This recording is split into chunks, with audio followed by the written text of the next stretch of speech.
Chapter 4103. When you smile, everyone will be in a good mood. Therefore, your smile is the greatest magic. Hearing that, Natalia smiled at Gong Jie. Then she turned around and smiled at Hua Jin. Hua Jin was stunned for a moment. Very quickly, he was infected by her bright smile and couldn't help but smile too. When Natalia saw that Hua Jin was really smiling, she was instantly inspired. It's Stuart. It happened. When I laughed you laughed, and he laughed too. I really know magic. Gong Jie patted her head in relief. Then, he glanced meaningfully at Hua Jin. Hua Jin immediately squatted down and said with a smile, Natalia's magic is amazing. In fact, he was marveling inwardly. Gong Jie was the one who had not shown his true colors. He didn't know that he was so good at coaxing children. So, it could be said that way? Hua Jin felt that his EQ had been crushed. But, he had to admit that if magic really existed in this world, Natalia would definitely be the best magician. Because just looking at her smile made him feel like he had been healed. In fact, coaxing a child really doesn't need to be rigid. A child's childhood needs romantic fairy tales. It might as well create a fairy tale world for her. Those ideas and rules that only adults can understand. When she grows up, she will understand. When she is young, shouldn't she enjoy an innocent childhood? The hot air balloon didn't float very far. Because the distance was limited, it floated and floated. When they reached their destination, Hua Jin carried Natalia in his arms and Gong Jie followed closely behind as they got off the hot air balloon. As Yu and Yun Shishir's hot air balloon was still a while away, Gong Jie saw a gazebo not far away and suggested that they wait there for a while. The gazebo was directly opposite the dessert station, which sold milk tea and snacks. Natalia was attracted by the donuts and milk tea. Gong Jie ordered a drink for each of them and bought some snacks. Then, they sat at the gazebo and waited. After a while, Yu and Yun Shishir came down. Gong Jie stood up and was about to greet her when he saw Yun Shishir walking over with a pale face. He could not help but feel a little nervous. What happened? Yun Shishir patted her chest, obviously still having lingering fears. Yu explained, maybe, the hot air balloon was too shaky. Mommy thought there was a malfunction and was afraid that the hot air balloon would fall. Gong Jie said, how could it fall? Accidents are hard to say. Yun Shishir was still in shock. Beside her Yu mumbled, you don't trust your son. What do you mean? When Hua Jin heard this, he could not help but laugh. He reminded her softly, your son invested in this amusement park. Yun Shishir suddenly understood. Yu patted his chest and said, if anything happens to mommy, I'll take responsibility. Gong Jie said coldly, but if something happens to your mommy and you're with her, who can guarantee that you'll be fine? Yu was silent for a long time. Then he said in disdain, Uncle, must you argue with me? Gong Jie said seriously, no. Humph. Yu glanced at him and saw that Natalia was sitting on a chair and eating heartily. Coincidentally, he was also a little hungry, so he walked over and saw that she was hugging a chocolate donut. The corners of her mouth were dirty, and she looked like a greedy kitten. Chapter 4104. Is it good? Yu swallowed a mouthful of saliva. It wasn't that he hadn't eaten donuts before. He didn't like them, but for some reason, when he saw her eating so happily, his appetite was whetted. Hua Jin saw this and said helplessly, why do you keep staring at the food in her hands? Because, she's eating so happily. If you want to eat, I'll buy it for you. Without waiting for Yu to say anything, Hua Jin stood up and walked to the small window. He bought donuts and milk tea for Yu according to the taste he had bought for Natalia. Hua Jin put the donuts into Yu's mouth. Yu took a bite and sighed regretfully. Why? It tasted worse than he had imagined. It wasn't as good as he had imagined. But he saw Natalia eating so happily, especially her cherry lips. She gently took a bite of the donut and broke through the chocolate coating. The soft core was on her lips. It was so tempting. But when he tasted it, it tasted bitter. Yu knew how to make donuts himself. If he were to give a rating for his desserts, he would definitely give it a 9 out of 10. But if he were to give a rating for this dessert station, he would probably give it a 4 out of 10. But when he saw Natalia eating so happily, Yu couldn't help but ask, is it good? Natalia had already finished 2 chocolate donuts and was sucking on her fingers. She looked up and saw Yu looking at her in surprise. She nodded and said, "It's delicious. What's this called?" "Donuts." "Donuts." Natalia tried hard to absorb this new Chinese word. She enunciated clearly, "Donuts, delicious." Gong Jie had already told her that this would be her place of residence in the future. Since she was going to stay here, Chinese would replace English and become her mother tongue. Although she was born here, she lived in an orphanage for a while before she was taken to the United States. Although she didn't forget her Chinese, it had deteriorated a lot. However, Natalia was extremely talented in languages. Even though she hadn't spoken Chinese for a long time, her pronunciation was still very accurate. "Donuts. Very delicious." Yu said proudly, "I know how to make donuts too." Natalia looked at him as if she had discovered a new continent. "Do you really know how to make donuts?" "Yes. My cooking is countless times better than this." "Really?" Natalia was stunned. "I don't believe it. If you don't believe me, I can cook it for you. You'll know after you eat it." Yu was very pleased. Beside her, Hua Jin chimed in, "Yu's desserts are indeed delicious." "It's true, it's not fake at all." When Natalia heard this, she was very surprised. She looked at Gong Jie inquisitively as if she was asking for his opinion. Gong Jie nodded silently. "That's right. It's true." "Wow!" Natalia's eyes sparkled. She immediately hugged Yu's arm and said coquettishly, "I want to eat it. You can cook it for me." "Okay, no problem." Yu winked at her. "I'll make whatever flavor you like. I like strawberries and chocolate." "There are other flavors too." "What other flavors are there?" "For example, mousse, vanilla, coffee." The two little clowns started to talk about donuts. Chapter 4105. When it came to food, Yu spoke clearly and logically, and Natalia was also a foodie. Her appetite was whetted by Yu. In a way, these two little fellows were really a match made in heaven. One loved to eat, and the other knew how to eat. Hua Jin walked over, not wanting to interrupt them. However, they were at the amusement park, and they couldn't just sit there and talk about what flavor of donuts. "Natalia, be a good girl. When Yu comes home, I'll make donuts for you. Let's go on the Ferris wheel now, okay?" Natalia looked at Hua Jin, and then looked at Yu reluctantly. She wanted to say something, but she didn't. It was obvious that she was a little disappointed. When Yu saw this, he couldn't bear to see her like this, but he still promised, "I promise you, I'll make you delicious donuts." "When will it be?" "I'm not free tomorrow." "How about the day after tomorrow?" "Okay." Natalia nodded obediently, and then she was willing to stand up. Hua Jin held Natalia's hand, and Natalia took the initiative to reach out and hold Gong Jie's hand. From afar, the backs of the three of them looked inexplicably harmonious and warm. This time, Hua Jin came to the amusement park fully prepared. He was in disguise, but along the way, he still attracted the attention of many tourists. "Ah, isn't that Hua Jin?" "It feels like it, but why would Hua Jin appear here?" "That makes sense. But from his silhouette and aura. Also look at his hat. I remember when Hua Jin appeared at the airport, he was wearing that hat." "How is that possible? Did you see it with your own eyes?" "Of course. At that time, I personally went to the airport to pick him up. I'm Hua Jin's loyal fan." As the number of people increased, the discussions became louder and louder. Many tourists wanted to see what was going on, so they kept squeezing towards Hua Jin and looking in his direction. At this time, many people found something even more interesting. That man who looks like Hua Jin is holding a little girl's hand. This little girl is so pretty. She looks like a mixed blood. How is he similar? He's definitely a mixed blood. Oh my God. Look, she has purple eyes. Impossible. How could there be purple eyes in this world? Could it be cosmetic contact lenses? Isn't it a little too exaggerated for this young girl to wear cosmetic contact lenses?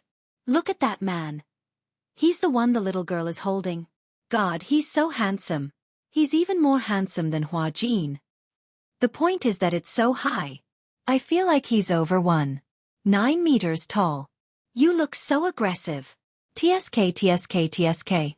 I'm suddenly so envious of the little girl they're holding hands with. Don't tell me both of them are gay.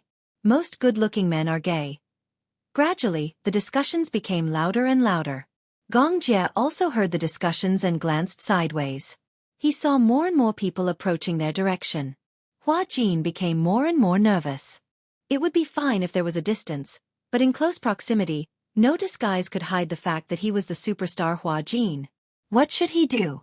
If they were discovered, this place would definitely turn into a pot of porridge. Why not? Run away. This idea suddenly flashed through Hua Jin's mind. Chapter 4106. Get lost. There was an angry shout. Gong Jie's sharp gaze swept over with displeasure. The people around him were shocked by his gaze. Gong Jie had a pair of eyebrows that were as sharp as the edge of a sword. Usually, he was expressionless and appeared relatively calm. However, when he frowned, he exuded an aura of authority without being angry. He had the inexplicable aura of an emperor. Coupled with that pair of cold eyes, it was enough to freeze the crowd within a few dozen meters into ice on this sunny day. In an instant, the noisy crowd quietened down. Everyone was intimidated by Gong Jie's cold gaze. Super fierce. This man was super fierce. He looked cool and handsome, but when he lost his temper, there was a thunderous feeling. Wherever Gong Jie's gaze landed, the crowd retreated by 3 meters. Hua Jin was also stunned. It was not that he was intimidated by Gong Jie's aura, but he did not expect Gong Jie's gaze to be so powerful. It was much more powerful than 10 bodyguards. However, he finally found a resonance. If not for the restriction of his identity, he would have asked those people, right? He's really fierce, right? His eyes seemed to be able to shoot out sharp swords. Right. It was not that he was a coward. It was true. However, at this time, he was thankful that Gong Jie's gaze was too intimidating. Otherwise, he did not know how to get out of this predicament. Yu Yu and Yun Shishir, who were behind him, benefited from this. With Gong Jie, the god of death, clearing the way in front, the road behind naturally became smoother. Yun Shishir did not have to worry about being recognized by passers-by. The 5 of them entered the Ferris wheel without any problems. It was Natalia's first time seeing the Ferris wheel. Her eyes were filled with longing and some worry. To her, the Ferris wheel and the hot air balloon were probably more exciting activities. The hot air balloon was fine. This Ferris wheel was really high. It was so high that even if she raised her head, she could not see the top. Her childhood was spent either in the welfare home or in the hospital. If it weren't for the looks of discrimination from the other children in the orphanage, or the smell of disinfectant, he wouldn't have been able to resist.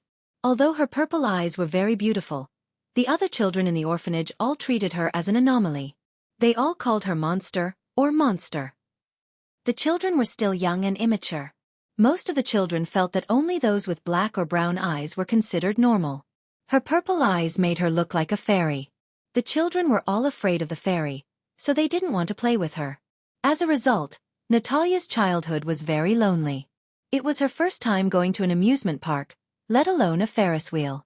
Therefore, uneasiness, excitement, nervousness, agitation, all kinds of complicated feelings mixed together.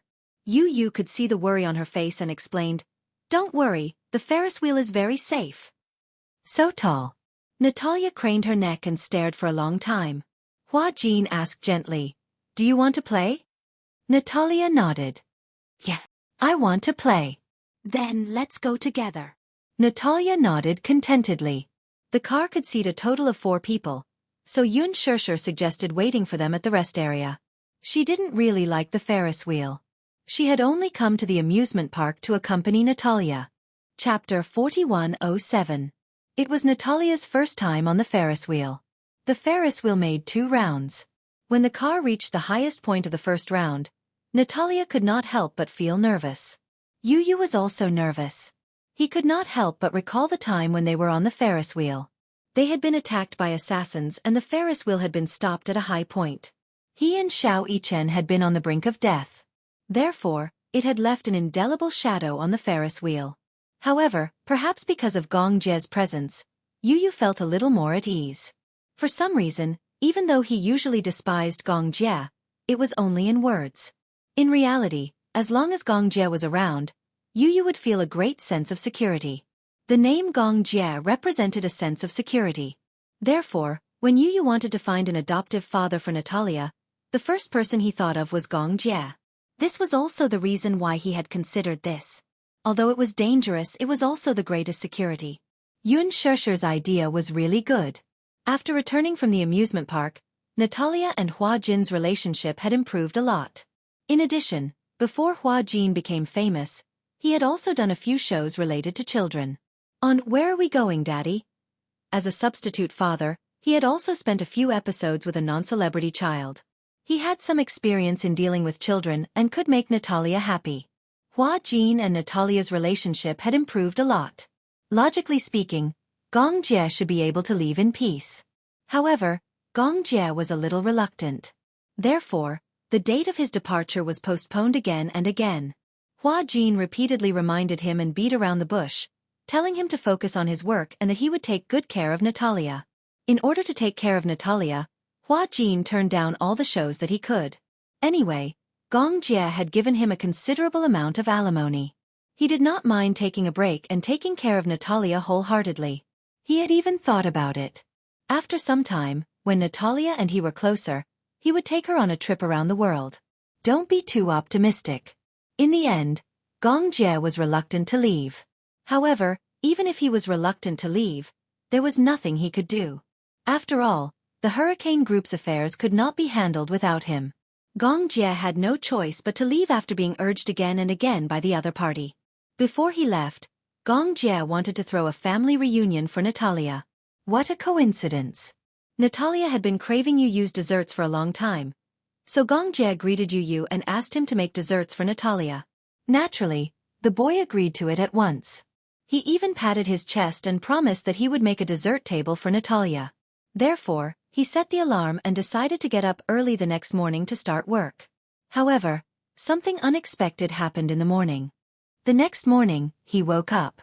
However, the person who woke up was not Yu Yu. Gong Fan opened his eyes. He felt as if a century had passed since the last time he fell asleep. He was woken up by Yu Yu's alarm. He was still sleepy. However, Yun Shesher also heard the alarm and walked in to wake him up. However, she also realized that the person who woke up was not Yu Yu but Gong Fan. Yun Shesher's head thudded and she was stunned. Her first reaction was, "Oh my God, it was Gong Fan. He was awake." Her second reaction was, "Did Gong Fan know how to make a dessert table?" The answer was obvious. No. Chapter 4108. Gong Fan did not notice Yun Shesher's strange gaze. "Good morning, Mommy." "Good morning, you're up so early?" Yun Shesher smiled. Gong Fan was also a little surprised. "I was woken up by the alarm. Why did I wake up so early?" I'll go prepare breakfast for you. Get ready to get up and wash your face and brush your teeth." Yun Shesher hurriedly left, wondering if she should report to Gong Jie. Gong Fan saw that Yun Shesher left in a hurry and found it strange. He instinctively went to the bedside cabinet to search for something. After searching for a while, he suddenly found a notebook. He picked it up and flipped through a few pages. Yu Yu had the habit of keeping a diary, and so did Gong Fan. Rather than calling it a diary, it was more like a way for Yu Yu and Gong Fan to communicate. Yu Yu understood what happened to Gong Fan that day through his diary. Gong Fan also understood what happened to Yu Yu over the past few days through Yu Yu's diary. This time, Gong Fan slept for a long time.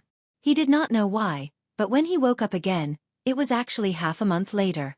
He actually slept for half a month. 15 days. In the past, he had never slept for such a long time. Before he could figure out the reason, Gong Fan suddenly flipped to the latest page of the diary. "I must wake up early tomorrow to make a dessert table for Natalia. She has been thinking about it for a long time. I've decided to make her a Hello Kitty-themed dessert table. At night, I'll prepare the tools and wait for work to start the next day. But I'm a little worried. What if Gong Fan wakes up? He doesn't know anything about baking." Gong Fan was silent. Hello Kitty. Dessert table? What was that? Dessert? And who was Natalia? This name had already been mentioned in several pages. Looking at the name, it seemed to be a girl. But who was it? Gong Fan put the notebook aside and sorted out his emotions. After washing his face and brushing his teeth, he walked into the living room. Xiao Yichen had already finished his breakfast and was looking at him expectantly. Yu, why are you taking so long? Hurry up and finish your breakfast, we have to set off. Gong Fan narrowed his eyes. Yu. When Xiao Yichen heard her tone, he shuddered and hurriedly corrected himself. Fan. Don't call me Fan. Gong Fan didn't like such a greeting. Xiao Yichen hurriedly explained, but that sounds so intimate. Gong Fan immediately expressed his refusal. No. Xiao Yichen was speechless. What a tsundere Fan. Yun Shishir brought out the bread and milk. Gong Fan sat at the dining table and asked curiously, Mommy, who is Natalia? She said vaguely, Yu seems to like her. He promised her that he would make her a beautiful dessert table today. Do you know how to make it? Gong Fan shook his head. How could he know how to cook? He didn't know anything. Not to mention baking. Then, Yun Shishir was in a dilemma. What should we do then? Yu had prepared everything and wanted to perform well today. Gong Fan pursed his lips. He was in a dilemma, but he didn't want to disappoint Yu. Is the dessert table very difficult? Xiao Yichen and Yun Shishir looked at each other and nodded hesitantly. A little. Gong Fan was silent again. Chapter 4109. However, they had already made a promise. No matter what, if another personality suddenly appeared, he had to complete the task at hand on behalf of the other personality. In the past, it seemed that Yu had been cleaning up his messes. That was fine. Now, he couldn't possibly back out. Along the way, Gong Fan held onto his cell phone. He wasn't playing with it. Instead, he was studying it seriously. He looked up tutorials and techniques on baking on the internet, and made use of the limited time he had to study hard. Yun Shishir was quite confident in Gong Fan. Baking was actually not difficult. As long as he was careful, serious, and slightly particular about the food, he would be able to complete it very well. However, it was obvious that she had made a mistake in her estimation in some aspects. Gong Fan was very particular about everything except food. As the food party, he was very particular about it, but he didn't pay attention to how to complete a dish. When they arrived at Natalia's house, the car stopped. Gong Fan still looked confused. He couldn't figure it out. He didn't even know what butter was and what cheese was. What was a mold and what was saccharin? Should he give up? He really couldn't figure out what these formulas were made of. If he was given dozens of mathematical Olympiad questions, it would still be relatively easy. Wasn't it difficult for him to bake? However, Gong Fan could only imagine Yu's disappointed expression in the diary. It seems that I should let you sleep for a longer time. Gong Fan suddenly remembered that he seemed to have been in a deep sleep during this period. Could it be that? Was it someone who had been pressing on him and not letting him wake up? Could it be that Yu despised him for being a scammer? Didn't want him to show his face? If this baking wasn't done well, Yu might be very angry. Gong Fan held his forehead helplessly.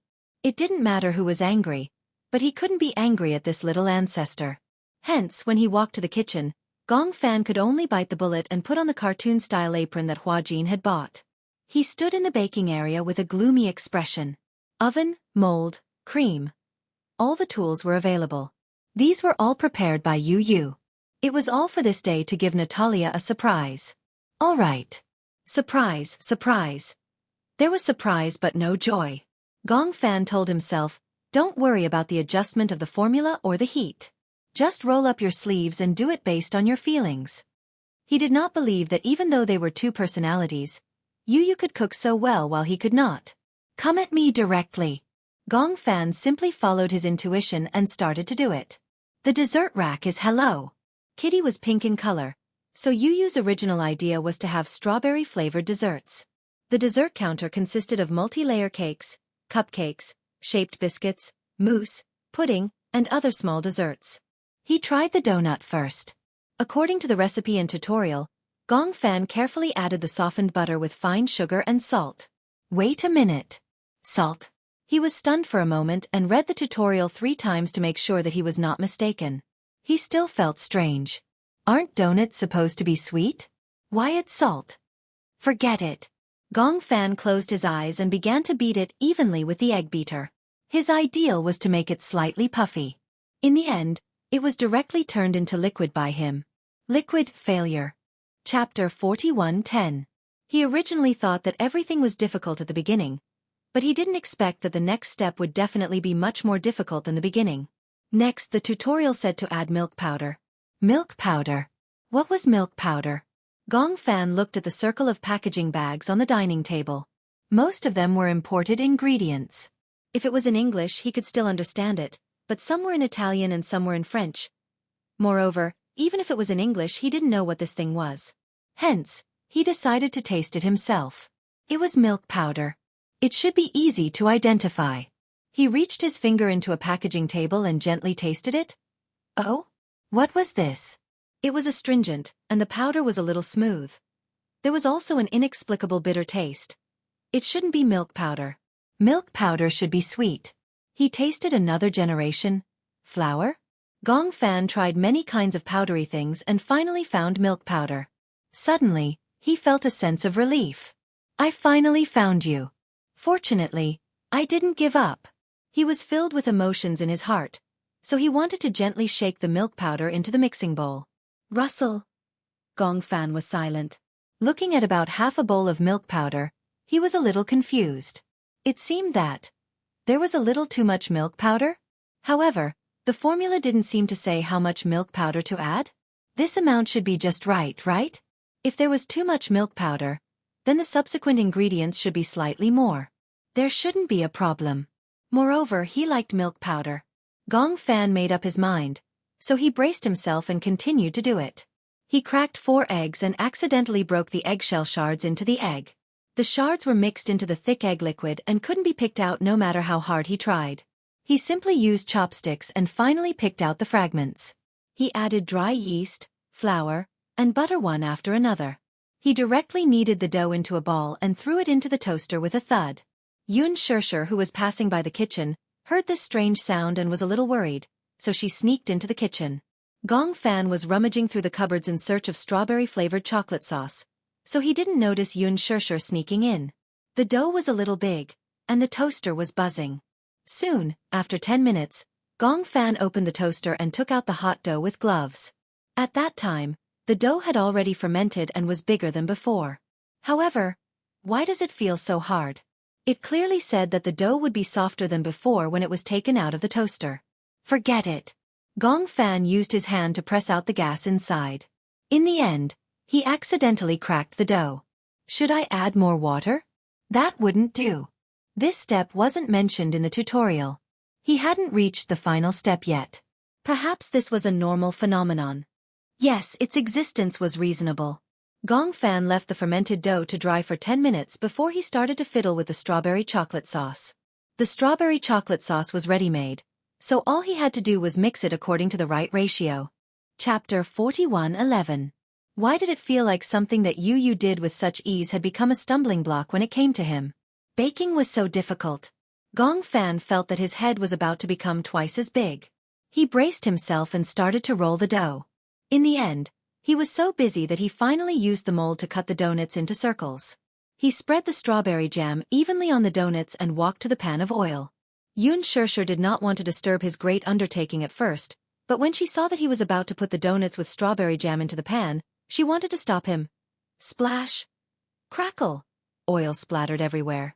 Gong Fan calmly held the pan in his hand and expressionlessly blocked the oil that was about to splash on his face. His expression was ice cold. After about 10 seconds, he turned off the fire and approached the pan of oil.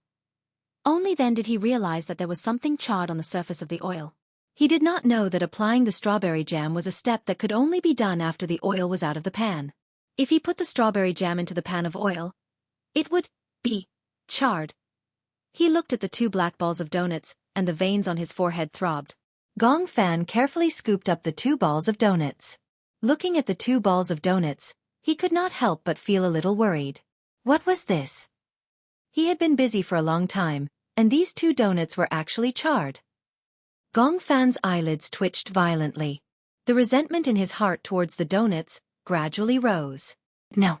He could not accept such a passable product. He had to start over. It was still early anyway. Gong Fan had lost count of how many donut-making trips. Yun Shirshir watched from behind. Looking at Gong Fan's calm but flustered appearance, she could not help but want to laugh. He was calm because no matter how troublesome it was, he was still expressionless. He was flustered because he could always make the simple steps in Yu's hands very complicated. Crackle! The donuts were put into the pan of oil for the third time. Behind him, Xiao Yichen also tiptoed into the kitchen and quietly stood behind him, watching with Yun Shirshir. When the donuts were ready, they finally had the shape that a donut should have. Of course, as for the taste, that was another matter. The desserts from Gong Fan's hands would definitely not taste good. For some reason, this was Yun Shirshir's intuition. Gong Fan did not notice that Hua Jin had also walked in behind him.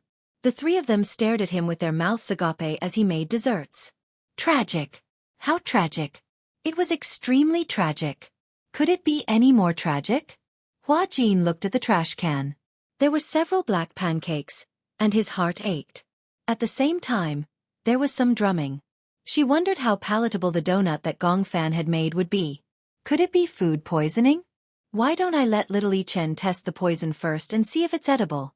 I don't want Natalia to get food poisoning after eating his donut. I have a feeling that Fan Fan isn't making donuts, whispered little Yichen as he inched closer to his mother's ear. Yun Shirshir heard this and held back her laughter. She asked in return, if it's not donuts, then what is it? Xiao Yichen frowned seriously. It's poison. Yun Shirshir was speechless. Mommy, can I not eat it? Xiao Yichen trembled. I'm scared. Chapter 41:12. Fan Fan, is this a donut? Hua Jin asked curiously. When Gong Fan heard the voice, he turned around abruptly and saw 4 people standing behind him, looking at his creation. He grunted and said, Donuts.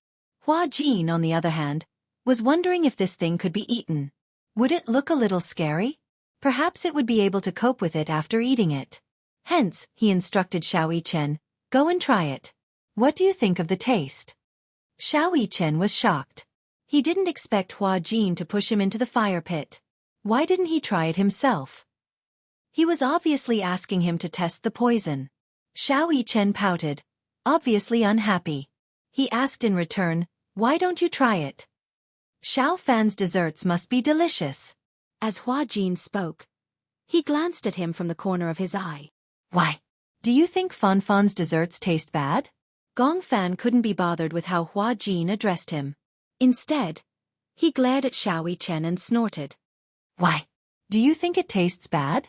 Xiao Yichen gulped and shook his head vigorously. No. I believe in my brother's cooking. Then try it. Try. Xiao Yichen was so shocked that he couldn't speak. What the hell? Had he really become a test subject for poison? He felt terrible. He wanted to cry. Why was his life so hard? He was always pushed out to do such things at critical moments. However, Xiao Yichen didn't want to offend his brother. He immediately took a step forward righteously and looked like he was ready to die. Okay. I'll try it. Gong Fan was unhappy when he saw his brother's expression.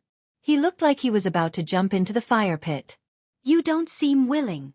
Why would I? Xiao Yichen looked at him reproachfully. I think it should taste good. Then don't look like that. Xiao Yichen was speechless. He let out an "oh" and had no choice but to accept his fate and pick up a donut. Looking at the burnt surface, he hardened his heart, gritted his teeth, and took a bite. A comet colliding with Earth, volcano eruption. Various apocalyptic scenes flashed before his eyes. Xiao Yichen felt as if his entire body was being scorched by lava, and tears almost flowed out of his eyes. What was that? Is this a donut? There was no sweetness at all. It was like eating a piece of charred coal. Not only was the color similar, but the taste was also exactly the same. It tasted so bad that he wanted to cry. Even taking a punch wasn't as painful as this. However, even someone like Xiao Yichen, who had a strong tolerance, did not frown. He only snorted and said calmly, "Not bad." Gong Fan's eyes lit up. Really? Yes, it's true, but I don't think it's the kind of smell Natalia likes. Is it too sweet? Gong Fan muttered again, I did put a little too much milk powder and saccharin. Xiao Chen muttered to himself. It would be better if it was unreasonably sweet. At least there was sweetness. What was this smell? This was the smell of charcoal. It was bitter and astringent. Why were the two personalities, Gong Fan and Yu Yu, so different when they were clearly the same person? Xiao Chen couldn't help but miss Yu Yu. You don't look well. Gong Fan sized him up and became suspicious. Chapter 41:13. When Yun Sheshe heard this, she inexplicably despised her son. Xiao Chen, you're really good at lying through your teeth. It's fine if it doesn't taste good, but you even put on an act. However, Yun Sheshe was touched. Xiao Chen must have been afraid that Gong Fan would be disappointed and upset, so he endured the taste and pretended that it tasted good. It's delicious. Xiao Chen gave Gong Fan an exaggerated thumbs up. When Gong Fan heard this, he was inexplicably touched. It turned out that the donuts he made were this delicious? Even Xiao Chen was afraid that he wouldn't be able to eat the donuts he made in the future. Gong Fan pursed his lips and revealed a rare gentle smile. It's okay. In the future, if you want to eat it, I'll make it for you, okay? When Xiao Chen heard this, he was so shocked that he almost couldn't close his mouth. He clicked his tongue and looked helplessly at Yun Sheshe. At that moment, Yun Sheshe could only look helplessly at the sky and pretend that she wasn't there. Hua Jin tried his best to cover his mouth and snigger. This was too funny. What kind of mother would trick her own son? However, this Gong Fan was so smart that he couldn't tell that Xiao Chen was just being perfunctory. How was it delicious? Just by looking at its appearance, one could tell that it tasted terrible. Moreover, looking at Xiao Chen's pained and embarrassed expression, it was enough to prove that this thing tasted terrible. Hua Jin shuddered in his heart.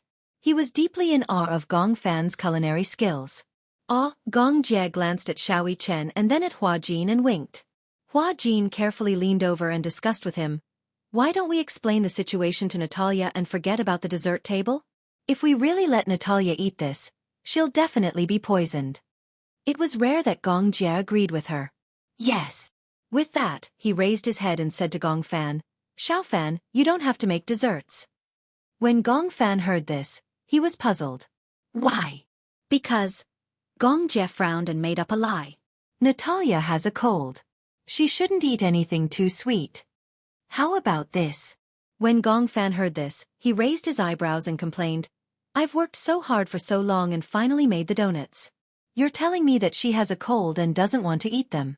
Couldn't you have told me earlier? Gong Jie. The desserts you make have to be F*King edible. Is this food edible? Even puppies don't eat it? Hua Jin looked at Gong Fan, but he couldn't bear it. Especially when he saw the disappointment in his eyes. He felt an inexplicable sense of helplessness. Gong Fan had worked so hard to make it, he couldn't possibly let it go to waste. Forget it, he couldn't let his painstaking efforts go to waste. Hua Jin thought that he had sacrificed his life for the sake of righteousness and should eat a piece of the donut he made. He didn't want the little guy to work so hard for nothing and feel disappointed. Although he knew that this donut would definitely taste terrible, he knew in his heart that it would definitely taste like wax when he saw Xiao Chen's expression. However, he had to warm the little guy's heart. Hence, Hua Jin clenched his fists and made an important decision. When Xiao Chen saw Hua Jin walking over, he was shocked. He desperately winked at Hua Jin, telling him not to touch Hua Jin's dark cuisine. However, Hua Jin didn't see it. Until Hua Jin stuffed a piece of donut into his mouth. Boom! Hua Jin was shocked. Chapter 41:14. What was this taste? This feeling. It was as if his brain had been blown up by an atomic bomb. It was crispy on the inside and tender on the outside. It's so hard. Hua Jin had just uttered these two words when Gong Fan narrowed his eyes in alarm. Does it taste bad? No. Hua Jin used a Herculean effort to swallow that lump of black stuff. His entire mouth was filled with an inexplicable sandy texture and bitterness. It felt as if he had swallowed a mouthful of black soil. To be able to make a donut taste like this was also a skill. Hua Jin quickly corrected himself. It's so delicious that it's hard to describe. Gong Fan was stunned. At the side, Gong Jie and Xiao Chen glanced at him in disdain. Was this PUBG? He could actually make such a big turn. Gong Fan was very smart. Even if he was initially fooled by Xiao Yichen's superb acting skills, he would still be able to tell that the donut tasted really bad. Hua Jin's words could lie, but his eyes and micro-expressions couldn't. In other words, no matter how good his acting skills were, he couldn't hide the fact that the donut tasted bad. Was it really that bad? He muttered in his heart and glanced at the black donut on the plate. He didn't believe it, so he took a piece and took a bite. Dong! He almost fell to the ground. Yun Shishir was frightened and hurried over to support him. Gong Fan struggled to support himself on the table and waved his hand gently to indicate that he was fine. However, when he turned around, Yun Shishir saw that his face was gloomy and full of disappointment. It tastes so bad. He had never eaten anything so disgusting. Although he didn't want to admit it, the donut tasted really bad. He emptied the entire plate of failed products into the bin expressionlessly. Everyone was silent. They didn't know whether to laugh or console him. Gong Fan sounded a little lonely. Is Yu Yu's food delicious? Yun Shishir said helplessly. He's better at cooking. Oh. With a thud, Gong Fan's head drooped as low as it could go. It was obvious that he was utterly disappointed. He had a competitive personality and was unwilling to do anything worse than others. However, in this aspect, he really couldn't compare to Yu Yu, so he felt a little sad. At the same time, he was somewhat unwilling. Yu Yu was so outstanding that he dared not look her in the eye. He had made this donut very seriously and had even failed several times. But why did he still fail this time? Gong Fan felt inexplicably frustrated. Yun Shishir rubbed his head helplessly and said, "All right, don't be sad. Actually, it's not bad that you managed to do it for the first time. It was Mommy's first time cooking, and it didn't taste as good as yours. You're like Mommy in this aspect. Mommy doesn't seem to have any talent in this area." When Gong Fan heard this, the sadness in his heart eased a little. Really? Yes, really. So you see, when has Mommy ever cooked before? It's always Yu Yu who cooks. Mommy doesn't know how to cook or make desserts. When Gong Fan heard this, he felt upset. I'll study it more next time. Who knows, I might have a talent for making desserts too. When Xiao Yichen heard this, he didn't know why, but he quivered. Chapter 41:15. Xiao Yichen quickly comforted him.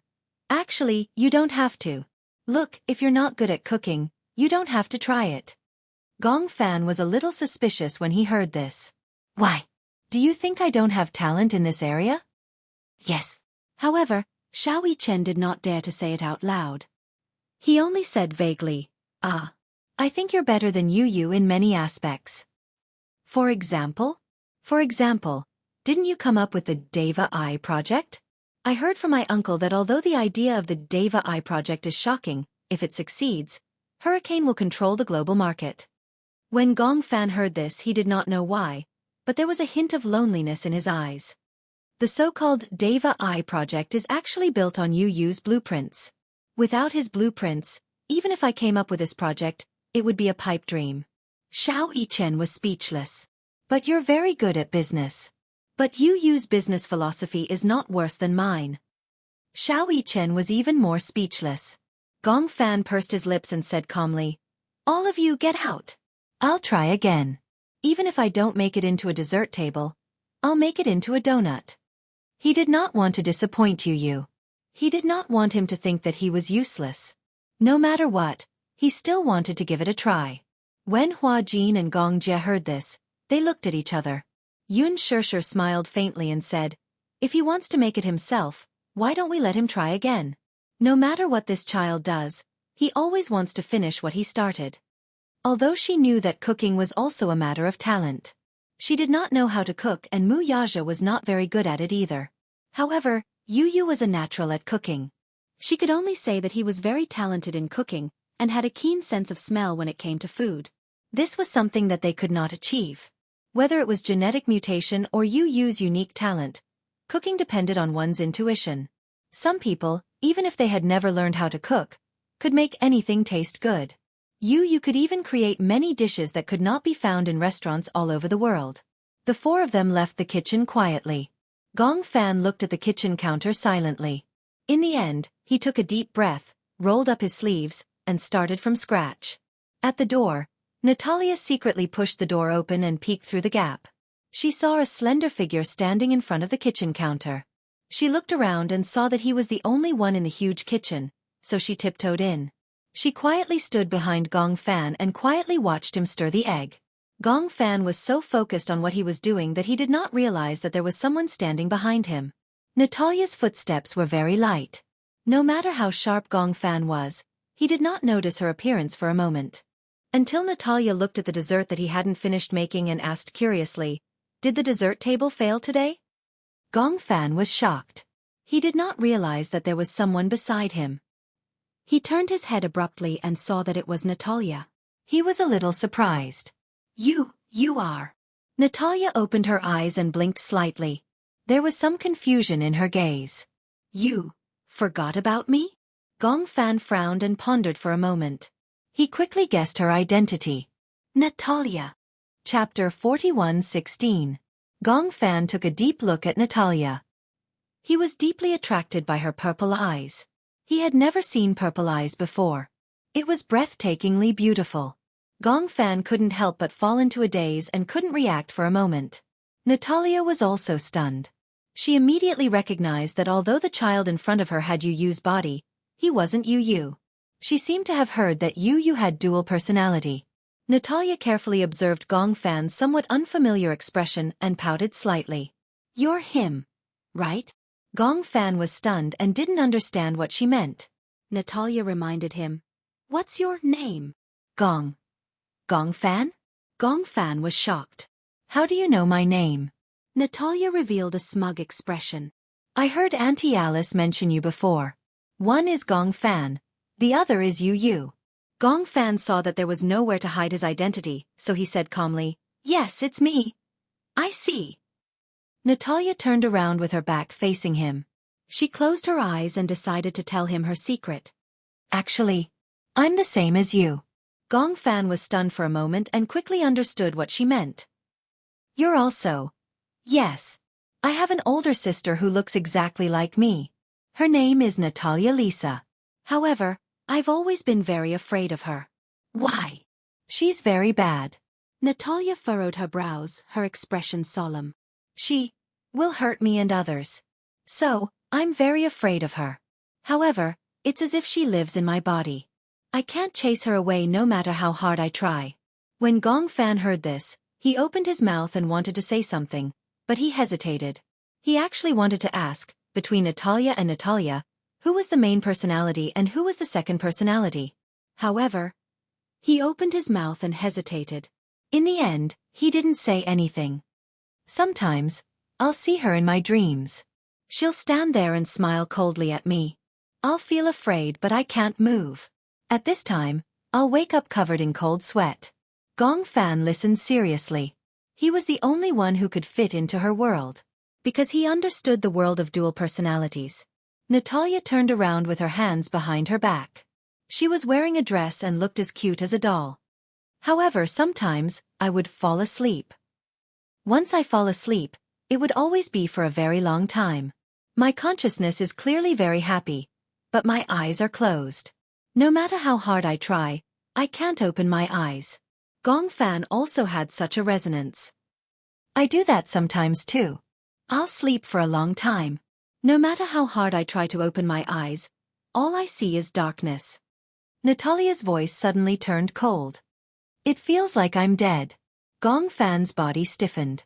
Indeed, this feeling was no different from being a walking corpse. "Do you know?" Natalia asked him. "I've had electroshock therapy before." "Electroshock treatment." Gong Fan realized that the electroshock treatment she was talking about was the insane treatment plan that Yun Shishir had mentioned before.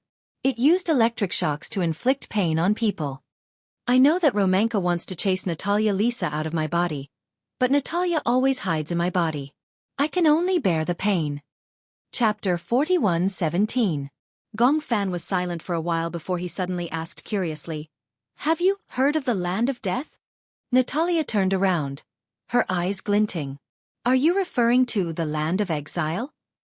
"The Land of Exile?" "Yes. I heard the patients in the hospital mention it before. For people like us, that place is destined to be our home." Natalia paused for a moment, and her gaze deepened. What's the difference between not being needed and being exiled? Gong Fan looked at her purple eyes and his heart suddenly palpitated. For some reason, he did not dare to look into her eyes. That pair of purple eyes seemed to have an indescribable magic. It was as if he looked at them for too long, he would be bewitched. Gong Fan turned around and did not look into her eyes anymore. Natalia curled her lips and walked to his side with her hands behind her back. Her voice suddenly became slow and lazy. Are you willing to be exiled? What? Do you want to go there? Gong Fan pursed his lips and suddenly said, I won't go there. Why? Natalia was a little puzzled. Are you so sure? They won't give up on me. You're the second personality, right? Natalia's words woke him up. Gong Fan's eyes regained focus and he said in surprise, How do you know that I'm the second personality? I see the same aura in you as mine. Natalia let out a crisp laugh. Uneasiness, confusion, and a kind of loneliness that comes from being afraid of being abandoned. Don't you feel that you've been abandoned? Natalia said, Sometimes. Do you fall into a deep sleep for a long time? Gong Fan was shocked. Could it be? Natalia was the second personality? Natalia Lisa was the first personality? Gong Fan turned around in surprise and his gaze landed on Natalia. However, she suddenly reached out a finger and gently pressed it against her lips. Shoo! He watched as she raised a hand and stretched it in front of him. Her fingertips opened slightly and a pocket watch suddenly fell and gently swayed in front of him. It began to sway. Now, you don't have to think or see anything. You just have to close your eyes and listen to what you can hear. Natalia's words seemed to have some sort of magical power. Her breath smelled like orchids, and her cherry blossom-colored lips moved slightly as she spat out a few words with a languid tone. Did you hear that? Crack, crack, crack. The sound of the pocket watch's ticking suddenly drowned out all the noise. In that instant, all Gong Fan could hear was the sound of the needle turning. Crack, crack. Gong Fan suddenly felt his eyelids getting heavier and heavier. He tried his best to open his eyes, but his eyelids grew heavier and heavier. Gradually, he could no longer hold on. His eyelids gradually closed, and his world gradually fell into darkness. Daddy! Gong Jie and Hua Jin were sitting in the living room when they suddenly heard a kitten-like sound. Hua Jin stood up and saw Natalia leaning against the door. She said timidly, It's you again. What's wrong? Hua Jin saw that she had sneaked into the kitchen and was a little curious. Chapter 41:18. It's not like that, Natalia said hesitantly. It seems like he suddenly fainted. What? While Hua Jin and Gong Jie were still stunned, Yun Shishir and Xiao Yichen did not have time to say a word. They stood up nervously and walked toward the kitchen. When they walked into the kitchen, they saw Gong Fan leaning against the wall and lying on the ground. His face was pale. Yun Shishir walked over uneasily, picked him up, and gently patted his face. Fan. Xiao Yichen saw that Gong Fan was unconscious and was scared out of his wits. Should we call an ambulance? Gong Jie and Hua Jin also walked in. When they saw the unconscious Gong Fan in Yun Shishir's arms, their expressions changed drastically. What's going on? Natalia followed them in. Hua Jin caught a glimpse of her from the corner of his eye and immediately asked her anxiously, What's going on? Why did he suddenly faint when he was fine just now? I don't know either, Natalia said innocently. When I walked in, I found him unconscious here. What should I do? Should I call an ambulance? Hua Jin was stunned. For some reason, the Natalia in front of him gave him a very unfamiliar feeling. It was as if he had never seen her before. She was different from the timid little girl who spoke cautiously when they first met. Even though her gaze seemed worried and uneasy, it was terrifyingly dark. Hua Jin was also aware that Natalia had dissociative identity disorder. Gong Jie had entrusted Natalia to him and told him about this in advance. However, no one had ever seen Natalia's second personality. Therefore, no one knew what Natalia's second personality was like. However, Hua Jin had an intuition that was even more terrifying than a sixth sense. The person in front of him was not Natalia at all.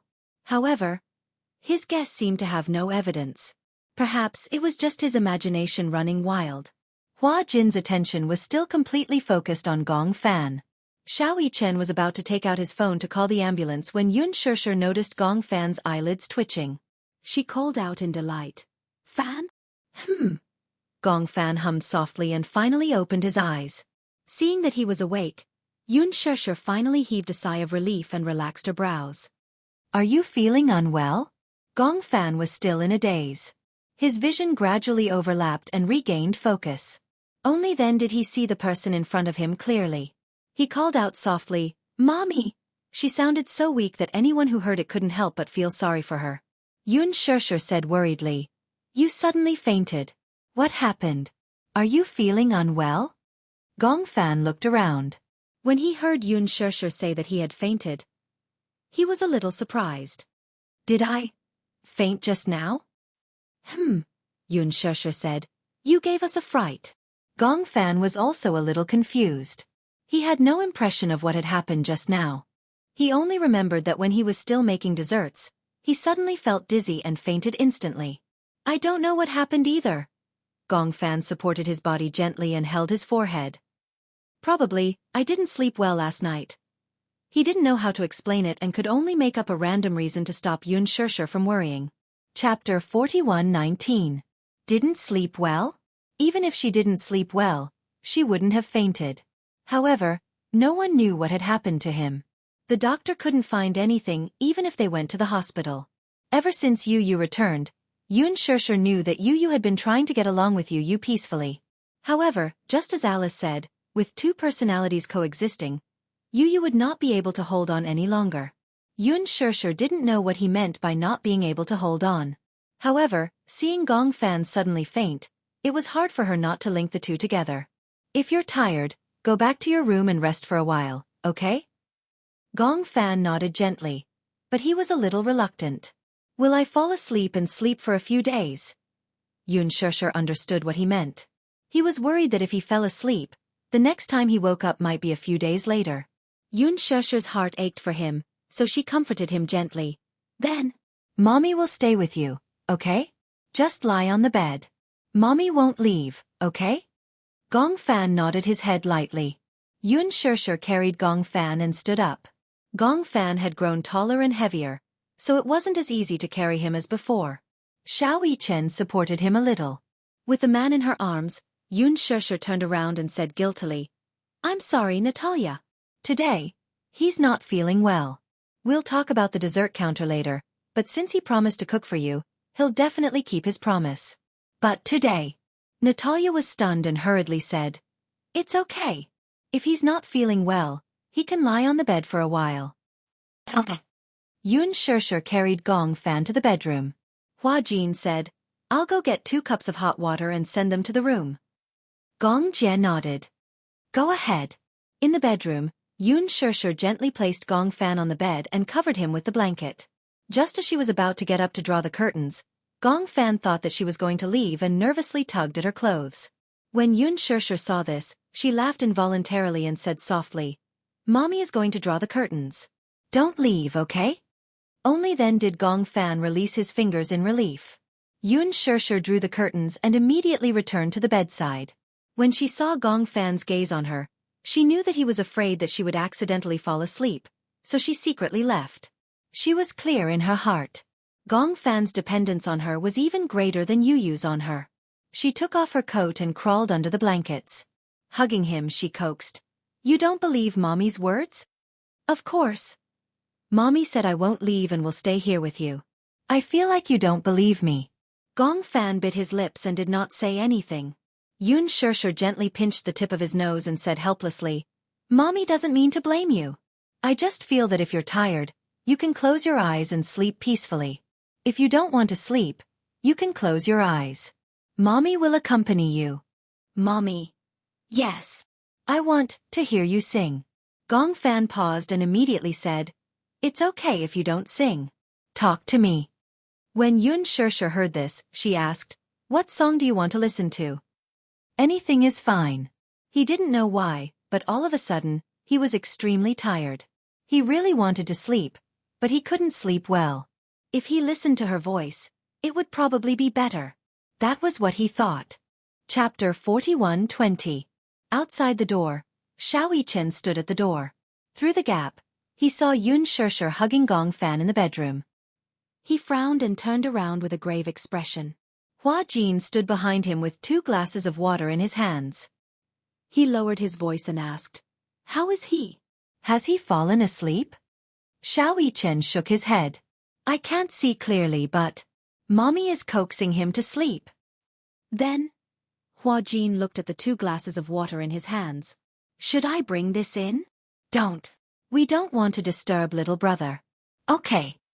Hua Jin turned around and placed the glasses of water on the cabinet. His expression was grave. Gong Fan's sudden fainting was not a small matter. Why would something like this happen out of the blue?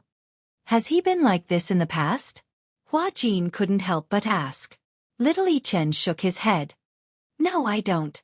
"Then," Xiao Yichen continued, "little brother has never fainted out of the blue. Although he wasn't in good health in the past, this has never happened before." Gong Jie walked over and peeked through the gap in the door. When he saw the mother and son lying on the bed, he was relieved and gently closed the door. "Let him sleep for a while." Hua Jin knew that Gong Jie was very knowledgeable. He asked worriedly, "Is he all right?" Gong Jie glanced at him with disdain. "How would I know?" "All right. He had asked for nothing. I also feel that there is something unusual about him fainting this time." Gong Jie paused and said, "I'll ask Alice later. We can't jump to conclusions now." "Okay."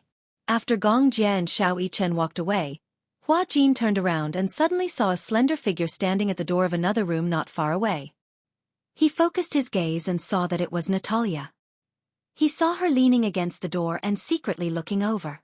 When she realized that Hua Jin was looking at her, she was obviously stunned. She did not think that she would be discovered, so she quickly closed the door. Hua Jin frowned and narrowed his eyes suspiciously. Natalia's second personality? Gong Jie held the glass of water and his expression froze for a moment.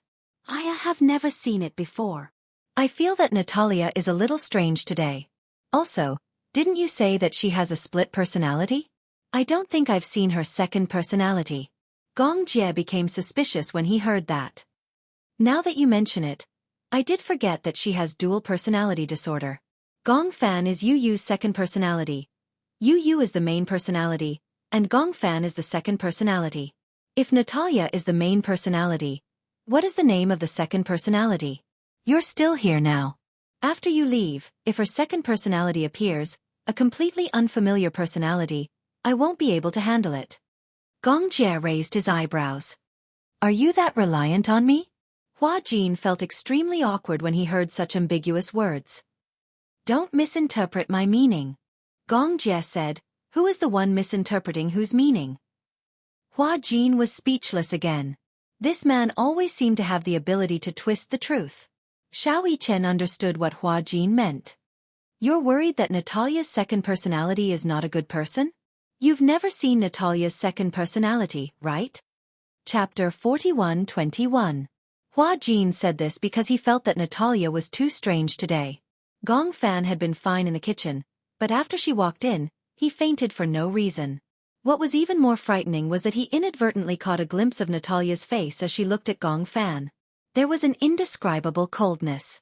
It made him feel a little unfamiliar. Gong Jie felt a little helpless. He had already stayed here for too long.